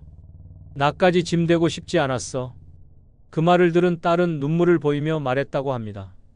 엄마가 괜찮다고 해서 진짜 괜찮은 줄 알았어. 그 후 김 씨는 달라졌습니다. 가사노동 분담을 요청했고 손주 돌봄도 주말만 돕기로 했습니다. 치료에 집중하며 자신의 컨디션을 우선하기 시작했고 안 되는 건 안 되라고 분명히 말할 줄 아는 어른이 되었습니다. 그는 말합니다. 웃으며 참는 게 미덕인 줄 알았는데 그게 결국 나만 망치는 일이더라고요. 노년의 침묵은 아무도 구해주지 않습니다. 사람들은 당신이 괜찮다 하면 더 기대고 더 요구합니다. 웃는다고 다 괜찮은 게 아닙니다. 오히려 웃는 사람일수록 더 많이 무너져 있습니다. 그러니 이제부터는 웃기 전에 먼저 말하세요. 나는 괜찮지 않아. 나도 쉬고 싶어. 나도 돌봄이 필요해. 그게 당신의 삶을 지키는 첫걸음입니다. 웃는 얼굴 뒤에 숨은 눈물은 결국 아무도 알아주지 않습니다. 노년엔 웃음보다 용기가 필요합니다. 말할 수 있는 용기, 표현할 수 있는 결심, 독하게 마음먹는 단호함. 그것이 지금 당신에게 필요한 마지막 이유입니다. 이제는 참지 마세요. 당신의 진심은 침묵이 아니라 행동으로 보호받아야 합니다. 노년에 독하게 살아야 하는 두 번째 이유는 한번 양보하면 다음은 당연해지기 때문입니다. 처음엔 작은 부탁이었습니다. 엄마, 이번 달만 좀 도와줘요. 아버지, 일단 저희 앞으로 집 명의만 해놓을게요. 마음은 망설였지만 가족이고 믿는 사이라 생각해 양보했습니다. 하지만 그 한 번의 양보는 습관이 되었고 다음부턴 부탁이 아니라 요구가 되어 돌아옵니다. 그리고 언젠가부터는 왜 이번엔 안 해줘요? 라는 비난으로 바뀝니다. 그제야 깨닫죠. 처음 한 발 물러섰던 그 순간이 내 권리와 내 위치가 무너진 시작이었다는 걸. 사람은 익숙해지면 기대하고 기대가 반복되면 요구합니다. 특히 가족관계 안에서 이 경계는 훨씬 더 빠르게 흐려집니다. 내 돈, 내 시간, 내 건강을 양보했는데 정작 상대는 그것을 사랑이 아닌 책임으로 받아들입니다. 그렇게 희생은 당연해지고 거절은 싸움이 되고 양보는 침묵 속 복종이 됩니다. 노년이 되면 특히 이 패턴에서 빠져나오기가 더 어렵습니다. 지금까지 해줬는데 이제 와서 왜?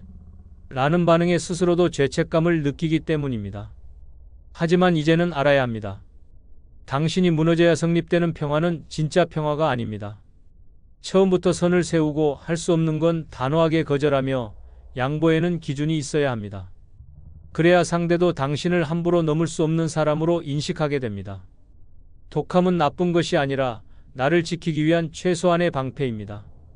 경기도 파주에 사는 71세 하은자 씨는 큰딸 부부의 전세 자금을 위해 3천만 원을 선뜻 내주었습니다.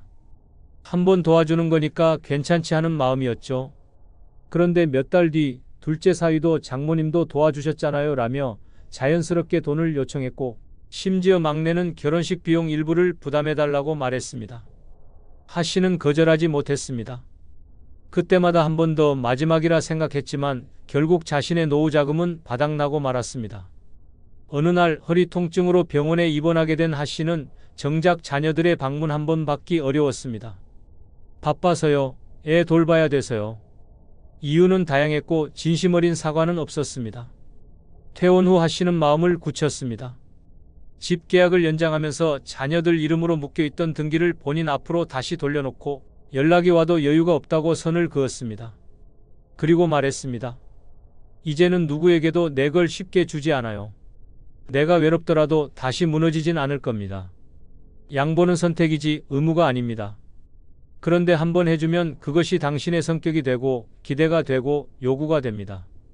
그리고 거절하는 순간 당신은 매정한 사람이 됩니다.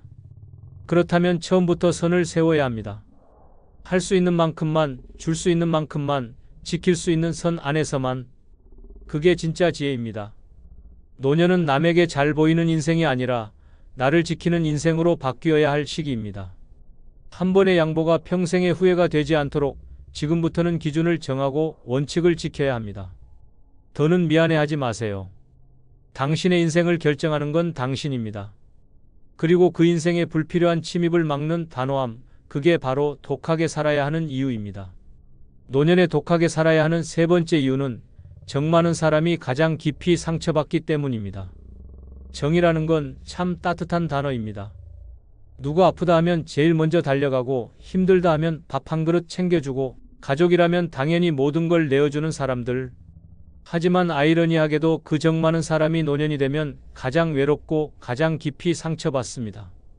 왜일까요? 사람들은 당신의 정을 고마움이 아닌 기대로 바꾸기 때문입니다. 한 번 해주면 다음에도 해줄 거라 여기고 안 해주면 섭섭해하고 결국 당신의 진심은 당연한 의무로 소비됩니다. 살면서 누구나 이런 말 한 번쯤 들어봤을 겁니다. 아유, 그 정도는 해줘야지. 당신은 원래 그런 사람이잖아. 그렇게 당신의 배려와 희생은 박수받지 못한 채 점점 부담과 책임으로만 남습니다. 더 큰 문제는 정을 준 사람이 상처받는다는 사실입니다.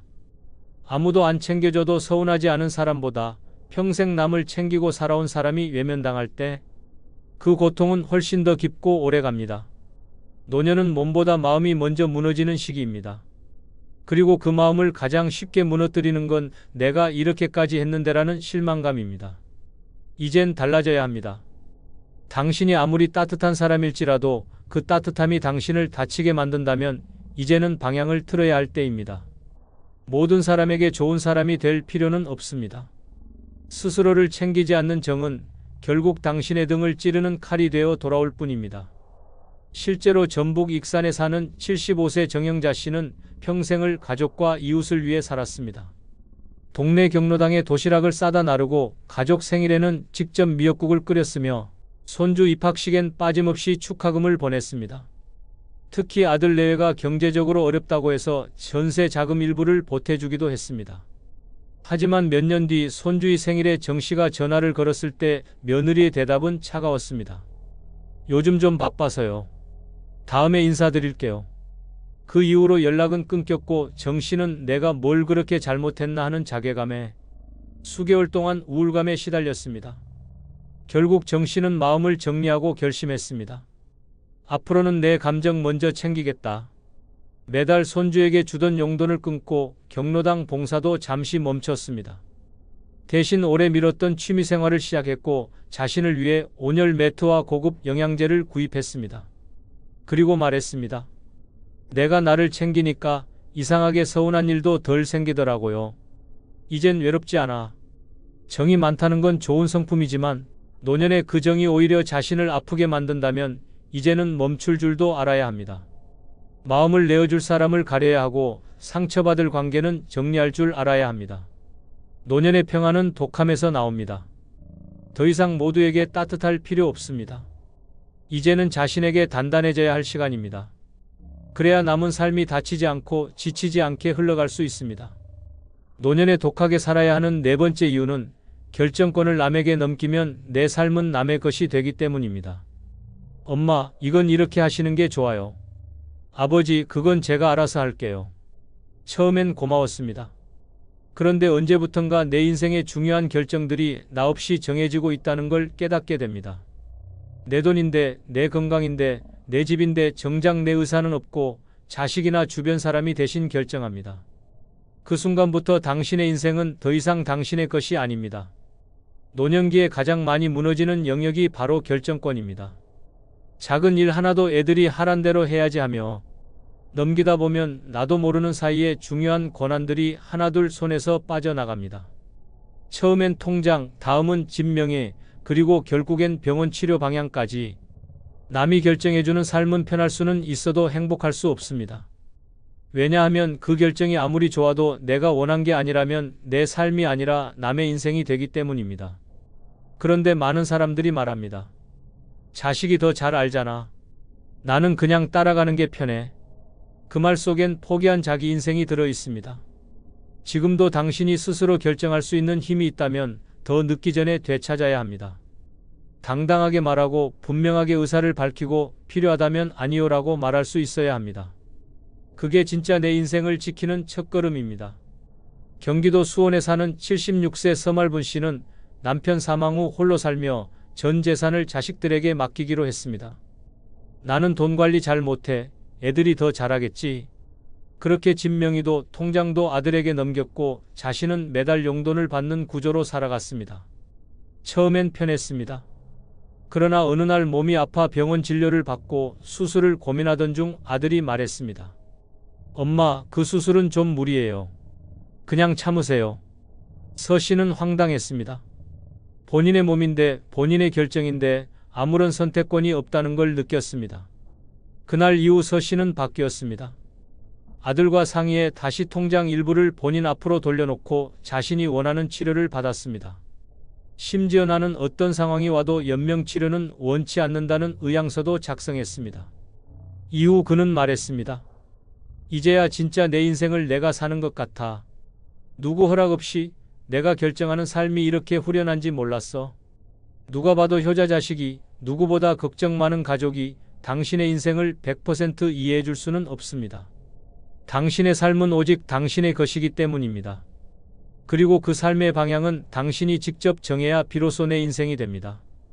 노년에는 편한 길보다 내가 선택한 길이 더 소중합니다. 의견을 참고하는 것과 결정을 넘기는 것은 전혀 다릅니다. 내 인생을 책임질 사람은 결국 나밖에 없습니다. 이제부터라도 당당히 말하세요. 이건 내가 정하겠습니다. 그 한마디가 당신의 남은 인생을 진짜 당신의 것으로 되돌려 줄 것입니다.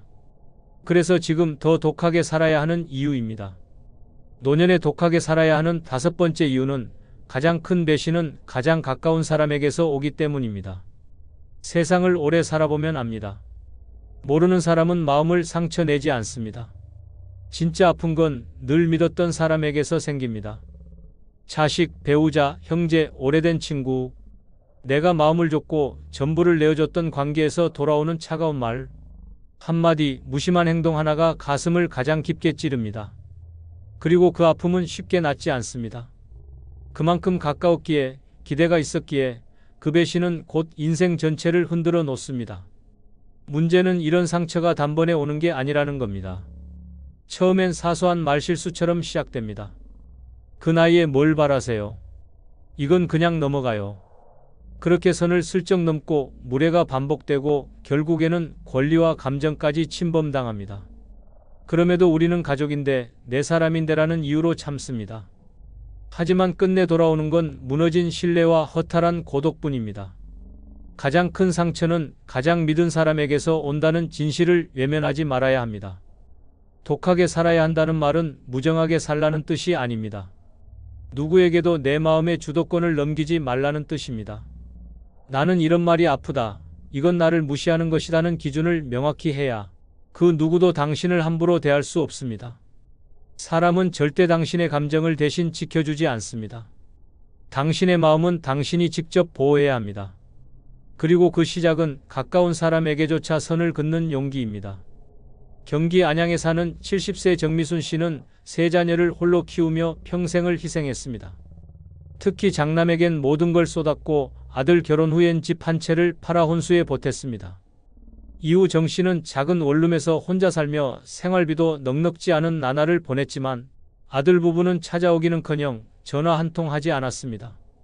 어느 날 병원에서 쓰러져 응급실에 실려갔을 때도 며느리는 지금 애 데리고 바빠요. 내일 갈게요. 라고 말했습니다. 정 씨는 그날 밤 병원 침대에서 처음으로 울었습니다. 내가 다 죽어도 이렇게 되는구나. 퇴원 후 정 씨는 전세 계약을 정리하고 노후 자금을 다시 정비했습니다. 아들과 공유하던 계좌를 끊고 자신을 위해 여행 통장을 만들었습니다. 그리고는 오랫동안 미뤘던 제주 여행을 떠났습니다. 그때 눈물이 나더라고요. 내가 왜 이렇게 살았나 싶어서 이제는 나부터 챙기기로 했어요. 이후 정 씨는 말합니다. 멀리 있는 친구보다 가까운 가족이 더 멀 수 있다는 걸 이제서야 알았어요. 우리는 가까운 사람에게서 다치고도 끝내 그들을 변호합니다. 원래 그런 사람이니까 나를 사랑하긴 하겠지. 하지만 상처는 분명히 존재합니다. 가까운 사람이니까 더 아프고 더 조심해야 합니다. 그것이 노년의 인간관계를 지키는 유일한 방법입니다. 누구든 나를 함부로 대하게 두지 마세요. 피가 섞였든 함께 살아왔든 정을 나눴든 간에 당신의 감정은 결코 당연한 게 아닙니다. 이제부터라도 독하게 마음먹고 기준을 세우세요. 가깝다고 해서 허용하지 말고 사랑한다고 해서 무시하게 두지 마세요. 그게 바로 노년의 당신을 지키는 가장 단단한 방패입니다. 노년에 독하게 살아야 하는 6번째 이유는 겸손은 미덕이지만 침묵은 미련이 되기 때문입니다. 우리는 어릴 때부터 이렇게 배웠습니다. 말 아끼는 사람이 지혜롭다. 겸손은 최고의 덕목이다. 그래서 웬만한 일에는 참았습니다. 억울한 말도 넘기고 속상한 일도 웃으며 덮고 내 몫이 줄어들어도 불평하지 않았습니다. 그런데 문제는 그 겸손이 나를 존중받게 하지 않았다는 데 있습니다. 오히려 내가 침묵한 만큼 세상은 더 쉽게 나를 무시하기 시작했습니다. 노년이 되면 말수가 줄어드는 걸 지혜라고 착각합니다. 하지만 아닙니다. 아무 말도 하지 않으면 아무런 의사도 없는 사람처럼 취급받고 결국 중요한 자리에서 의견조차 묻지 않게 됩니다. 병원에서, 가족 안에서, 친구 관계 안에서 당신이 해야 할 말을 하지 않으면 당신의 몫은 사라지고 당신의 존재는 점점 작아집니다. 겸손과 침묵은 전혀 다릅니다. 겸손은 내가 충분히 말할 수 있음에도 말을 아끼는 것이고 침묵은 말해야 할 때조차 입을 닫는 것입니다. 전자는 품격이지만 후자는 손해입니다. 당신이 억울할 때, 서운할 때, 불편할 때 말하지 않으면 아무도 알아주지 않습니다. 오히려 저 사람은 원래 참는 사람으로 낙인 찍히고 결국 손해는 당신이 다 떠안게 됩니다. 충남 논산에 사는 73세 이광분 씨는 그런 침묵의 대가를 뼈저리게 겪은 사람입니다. 큰며느리가 함께 살자고 해서 3년 전 아파트 명의를 며느리 부부 앞으로 바꿔주었습니다. 당시 그는 아무 말도 하지 않았습니다. 자식한테 의심 보일까봐 괜히 말 꺼내면 욕심 많아 보일까봐 겸손하게 넘겼던 겁니다. 그런데 시간이 지나자 며느리는 점점 행동이 달라졌습니다. 눈치를 주고 간섭이 늘고 급기야 여긴 제 집이에요 라는 말까지 들었습니다. 이 씨는 충격을 받았지만 아무 말도 하지 못했습니다. 주변에선 왜 가만히 있었냐고 했지만 그는 말합니다. 그땐 말이 안 나왔어요. 내가 말하면 더 틀어질까봐 그냥 참았던 거죠. 결국 이 씨는 아파트를 나와 월세집을 구해야 했고 그때서야 깨달았습니다. 그때 딱 한마디만 했어도 이렇게까지는 안 됐을 텐데 지금은 생활비를 줄이면서 혼자 사는 삶을 선택했지만 마음속에 남은 후회는 지울 수 없다고 말합니다. 그때의 침묵이 내 인생을 갈라놓았어요. 노년의 말 없는 사람은 존중받지 않습니다. 겸손하게 말하는 사람은 지혜로 기억되지만 침묵하는 사람은 무시당하기 쉽습니다.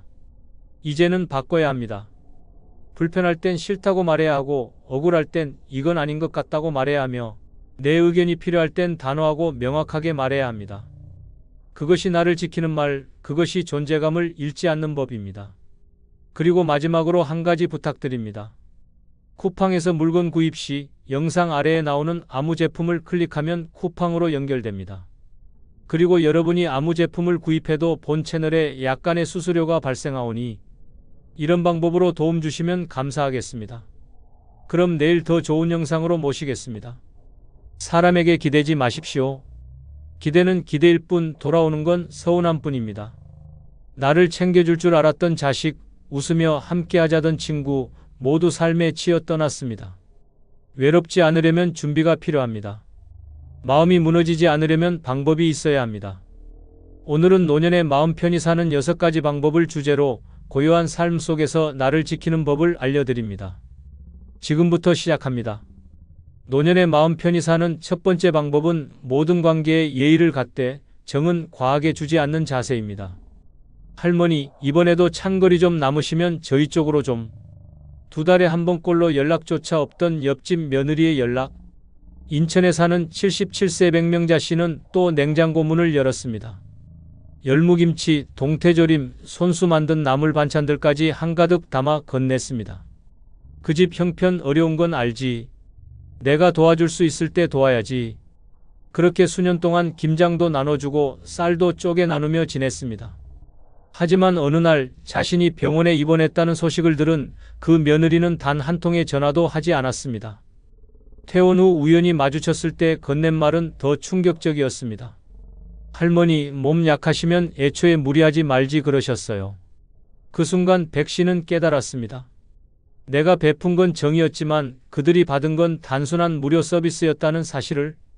그 뒤 백 씨는 변했습니다. 인사엔 인사만, 부탁엔 선을 그었습니다. 김치 담글 때 나눠주지 않았고 동네 모임에도 거리를 뒀습니다. 놀랍게도 사람들은 오히려 더 조심스럽게 대했고 예전보다 존중하는 태도를 보였습니다. 백 씨는 그제야 진짜 깨달았습니다. 나는 남에게 잘해준 게 아니라 나를 지워가며 매달렸던 거였구나. 노년이 외로운 가장 큰 이유는 스스로 쏟아부은 정에 스스로 상처받기 때문입니다. 젊을 때처럼 관계를 맺다 보면 나도 모르게 정 때문에 참는다는 말로 감정을 억누르고 상처를 감당하게 됩니다. 하지만 진짜 무서운 건 내가 그렇게 쏟은 정이 상대에게 의무가 아닌 편리함으로만 여겨질 때입니다. 노년에는 관계가 적은 게 문제가 아닙니다. 과한 정으로 관계에 지치는 것이 문제입니다. 도와줘도 고마운 줄 모르는 사람, 한 번 거절하면 돌아서 버리는 사람, 부탁만 하고 인사조차 없는 사람. 이런 관계는 남보다 더 지칩니다. 예의는 지키되 마음은 덜 써야 합니다. 그게 노년을 보호하는 가장 강력한 방패입니다. 지나친 친절은 무시를 낳고 과한 관심은 부담으로 되돌아옵니다. 적당한 선, 적당한 거리, 그 안에서 관계는 오래가고 상처는 줄어듭니다. 사람을 대할 때 가장 중요한 건 나를 잃지 않는 거리입니다. 무조건 베푸는 것도 무조건 끊는 것도 답이 아닙니다. 내 감정이 상하지 않을 만큼만, 내 삶을 해치지 않을 만큼만 그 선을 지킬 줄 아는 지혜가 필요합니다. 누군가에게 서운했다면 그건 내가 너무 줬기 때문입니다. 받을 기대 없이 주는 건 사랑이지만 대가를 바라지 않으면서도 나를 해치지 않아야 진짜 지혜입니다. 모든 관계는 예의만으로 충분합니다. 정은 나를 믿는 사람에게만, 마음을 알아주는 사람에게만 조금씩 내줘도 늦지 않습니다. 이제는 관계에 지치지 말아야 할 시간입니다. 관계는 삶의 양념이지 주식이 아닙니다. 그 한 끼가 내 감정을 무너뜨리게 둬선 안 됩니다. 노년은 잘 맺는 것보다 잘 끊는 것, 잘 덜어내는 것이 훨씬 중요합니다. 그게 가능한 사람만이 정에 속지 않고 예의는 지키며 끝까지 고요하고 단단한 삶을 살아갈 수 있습니다. 두 번째 방법은 손해봤다 생각하면 괴롭지만 배웠다 생각하면 평화롭습니다. 노년의 마음 편히 사는 6번째 방법은 손해봤다 생각하면 끝, 배웠다 생각하면 평화입니다. 그때 그 사람한테 속지만 않았어도 내 노후는 달라졌을 겁니다. 부산 해운대에 사는 74세 남경자 씨는 아직도 밤에 눈만 감으면 그 얼굴이 떠오릅니다. 20년 지기 친구였던 이웃과 조그만 반찬 가게를 공동 운영하기로 했습니다. 자금 대부분은 남 씨가 됐고 가게 이름도 그 친구 이름으로 내줬습니다. 그 친구는 경영을 잘하니까 나는 믿었죠. 하지만 몇 달 뒤 친구는 돈을 들고 사라졌습니다. 정리도 없이 가게 문은 닫혔고 남은 건 남 씨의 통장에 찍힌 수백만 원의 마이너스였습니다. 친척들은 왜 그렇게까지 믿었냐고 비난했고 자식들도 그 나이에 뭘 하겠다고 덤볐냐며 핀잔을 줬습니다. 그날 이후 남 씨는 사람 만나는 걸 피했고 혼자 있는 시간이 많아졌습니다. 자책, 분노, 후회가 뒤섞여 하루하루가 고통이었습니다. 그러다 우연히 책에서 이런 문장을 보게 되었습니다. 당한 순간을 손해라고 생각하면 분노로 늙고 배움이라 생각하면 평화로 늙는다. 남 씨는 울었습니다. 그리고 처음으로 그 사건을 끝난 일이 아니라 배운 일이라 부르기 시작했습니다. 그날 이후 남 씨는 다시 사람을 만나기 시작했습니다. 이번엔 조심스럽고 경계도 있었지만 그는 말합니다. 다시 속을 수도 있어요. 하지만 이제는 예전처럼 무너지진 않을 겁니다. 배웠으니까요. 노년의 가장 위험한 독은 손해 감정에 빠지는 것입니다. 평생 희생했는데 자식은 외면하고 돈을 줬는데 돌아오는 건 원망이고 정을 줬는데 되돌아온 건 무관심일 때 사람은 자신이 모든 걸 잃었다고 느낍니다. 그 순간부터 인생은 복구되지 않습니다. 왜냐하면 그 감정은 끝도 없이 자신을 괴롭히기 때문입니다. 내가 뭘 잘못했나?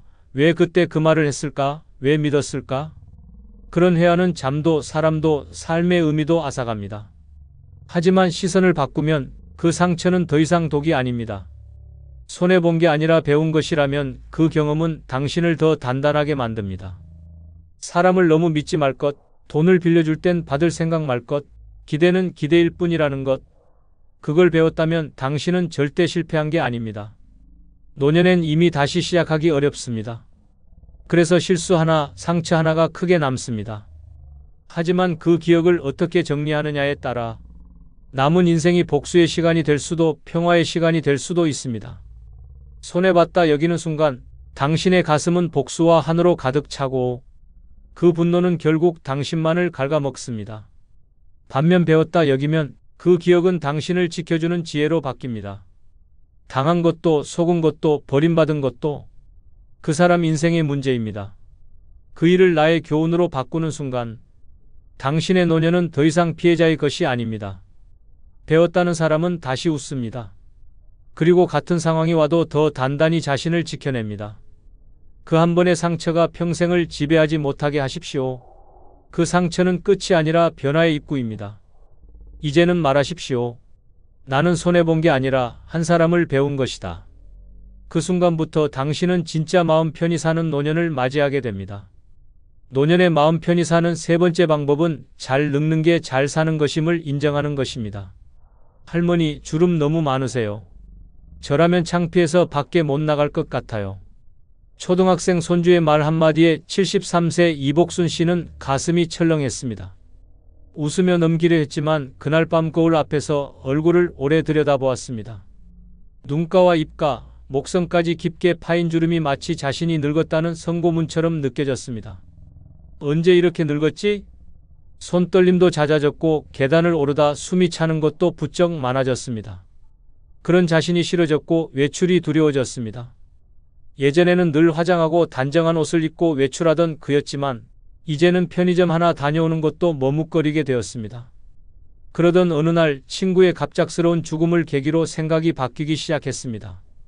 그 친구는 예뻤고 젊게 살았지만 결국 남은 건 병원 침대 위 얼굴뿐이었다. 이 씨는 거울을 다시 보며 중얼거렸습니다.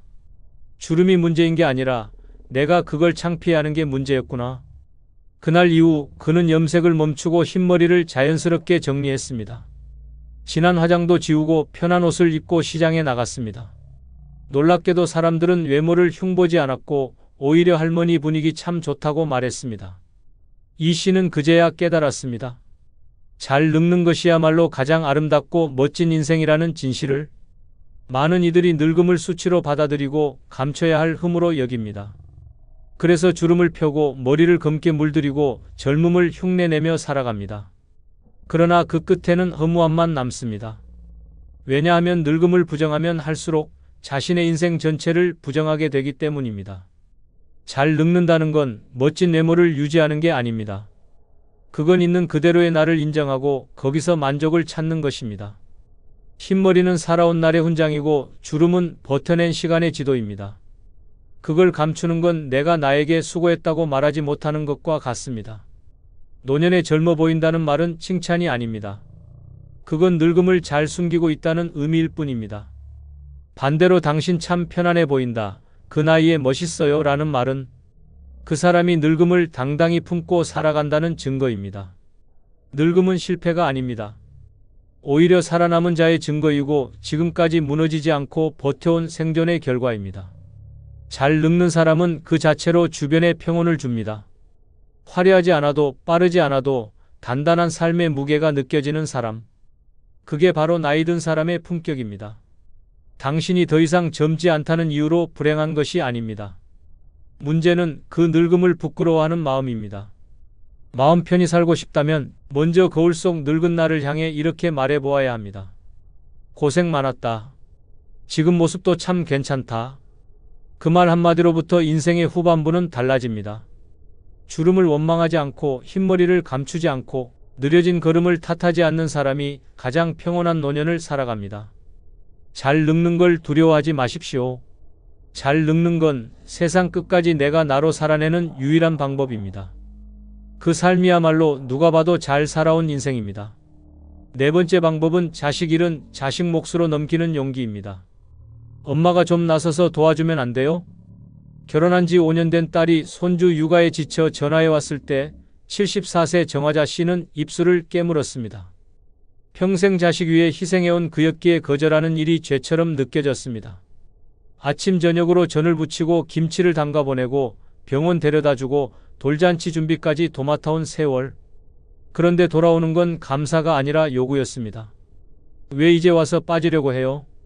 결국 정 씨는 무릎에 물이 차 병원 신세를 지게 되었고 치료받는 병상에서도 딸은 불쑥 묻습니다. 퇴원하면 바로 애 좀 맡아줄 수 있어요? 그 순간 정 씨는 깨달았습니다. 나는 자식 인생을 책임질 나이가 이미 지났다. 그런데도 스스로 내려놓지 못한 것이다. 퇴원 후 정 씨는 처음으로 딸에게 단호히 말했습니다.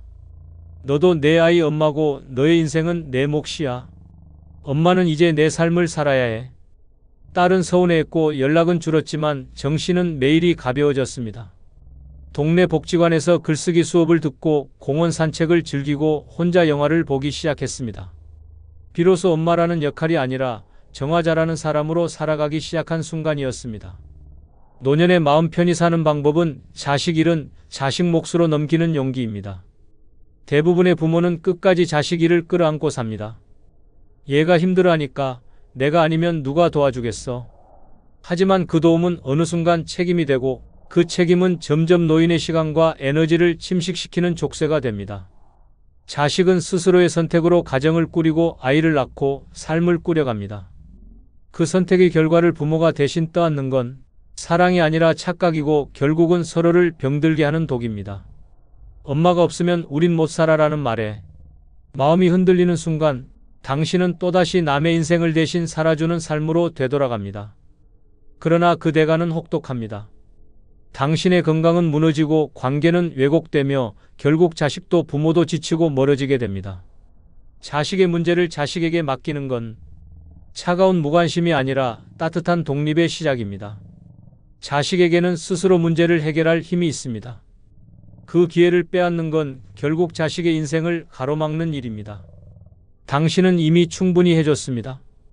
이제는 자식의 몫을 내려놓고 당신의 몫을 살아야 할 시간입니다. 부모의 자리는 뒷좌석입니다.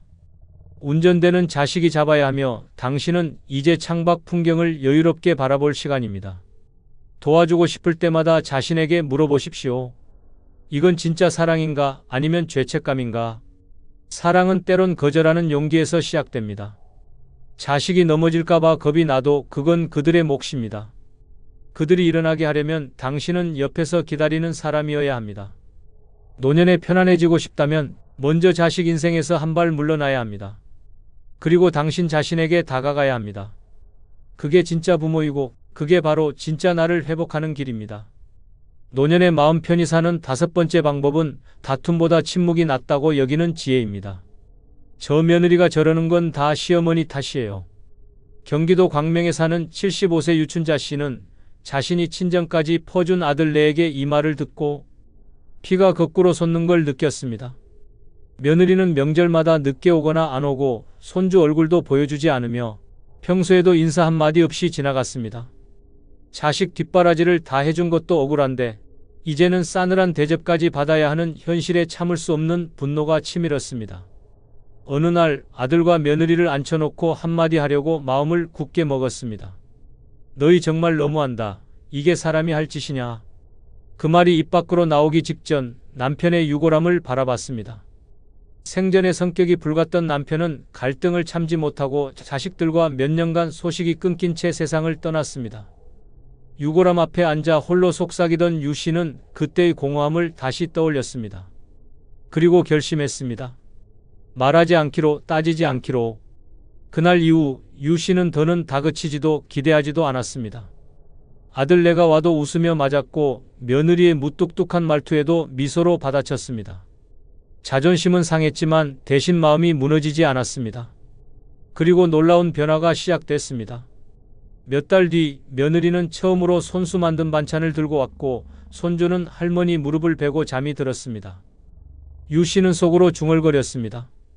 맞서지 않아도 마음은 전해진다. 노년에 마음 편히 사는 삶은 이기는 삶이 아닙니다. 덜 상처받는 삶, 덜 부딪히는 삶, 그게 진짜 평온한 노년입니다. 다툼은 순간의 통쾌함을 줄지 모르지만 그 뒤에는 후회와 관계의 균열이 따라옵니다. 특히 가족과의 갈등은 노년에게 치명적입니다. 고립감을 심화시키고 자존감을 무너뜨리며 결국 삶의 의욕까지 앗아갑니다. 많은 노인이 내가 맞는 말 했을 뿐이라고 말합니다. 하지만 그 맞는 말이 결국 사람을 잃게 만들었다면 그건 지혜가 아니라 고집입니다. 침묵은 비겁함이 아닙니다. 그건 삶을 지켜내는 무기입니다. 말을 삼키는 대신 평화를 선택하는 사람만이 노년의 고요함을 오래 유지할 수 있습니다. 자식 문제, 며느리와의 갈등, 친구와의 오해. 그 모든 말하고 싶은 순간마다 이 말을 해서 내가 나아지는가 아니면 더 고립되는가를 먼저 물어야 합니다. 삶의 끝자락에서 가장 지혜로운 사람은 말로 이기는 사람이 아니라 말을 아끼고 마음을 지키는 사람입니다. 노년의 마음이 무너지는 가장 흔한 이유는 말하지 말았어야 할 말을 한 뒤부터입니다. 한순간의 감정 폭발이 수십 년의 관계를 무너뜨리는 건 순식간입니다.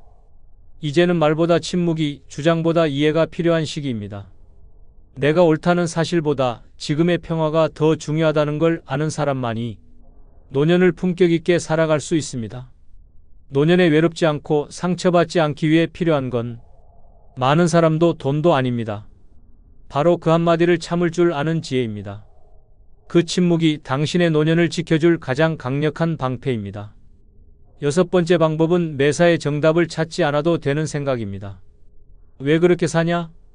동네 모임에서 나온 한마디에 72세 김연자 씨는 그날 밤 이불을 뒤집어 쓰고 펑펑 울었습니다. 남편과 사별하고 혼자 조용히 지내는 그녀를 두고 누군가는 취미라도 가져야지, 노인대학도 다니고 그래야지, 손주라도 돌봐야 의미 있는 인생이지라며 끝없는 조언을 쏟아냈습니다. 김 씨는 아무 말도 하지 못했습니다. 그저 혼자 책 읽고 뜨개질하고 가끔 음악 듣는 게 좋았을 뿐입니다. 하지만 그날 이후 그녀는 자신이 잘못 살아가는 건 아닐까 고민에 빠졌습니다. 내가 틀렸나? 너무 조용히 사는 게 문제인가? 며칠을 앓다 결국 주민센터에 프로그램을 신청했지만 적응하지 못하고 중도 포기했습니다. 그리고 어느 날 같은 아파트 이웃이 말했습니다. 난 언니처럼 살고 싶어. 평화로워 보여서. 그 말에 김 씨는 처음으로 울지 않았습니다. 비로소 깨달았습니다. 지금 이 삶도 틀린 게 아니라 그냥 내 삶이었단 걸. 노년의 마음을 무너뜨리는 건 외로움보다 나는 왜 이러지? 라는 자기 부정의 질문입니다. 사람들은 정답을 강요합니다. 이 나이에 이래야 한다. 이 시기엔 저렇게 살아야 한다. 하지만 삶의 정답은 없습니다. 특히 노년에는 더욱 그렇습니다. 누군가는 손주를 돌보며 활기를 찾고 누군가는 고요한 방에서 책 한 권의 위안을 얻습니다. 누군가는 여행을 다니며 시간을 보내고 누군가는 집 앞 텃밭을 가꾸며 하루를 채웁니다. 어느 쪽이 더 맞고 틀리고는 없습니다. 노년에 자꾸만 스스로를 비교하고 정해진 기준에 자신을 끼워 맞추려 하면 그 순간부터 인생은 무거워집니다. 나는 왜 자식이랑 안 친할까? 왜 나는 재산도 없고 손주도 안 찾아올까? 왜 남들처럼 바쁘게 안 사는 걸까? 이런 질문은 스스로를 파괴하는 고문입니다. 정답을 찾으려 하지 말고 그냥 오늘 내가 마음 편한 길을 선택했다면 그게 정답입니다. 남이 뭐라 하든 사회가 뭐라 하든 내가 웃고 내가 안심되고 내가 쉬는 방식이면 됩니다.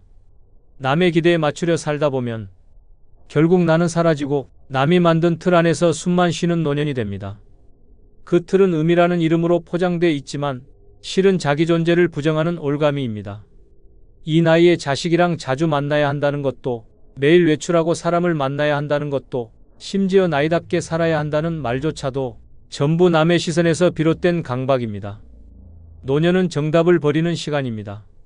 그때서야 진짜 내 인생이 시작됩니다. 스스로를 몰아붙이지 않고 오늘을 그냥 이래도 괜찮다고 인정할 수 있는 순간 마음이 편안해지고 삶이 따뜻해집니다. 정답이 없다는 걸 받아들이는 건 게으름도 포기도 아닙니다.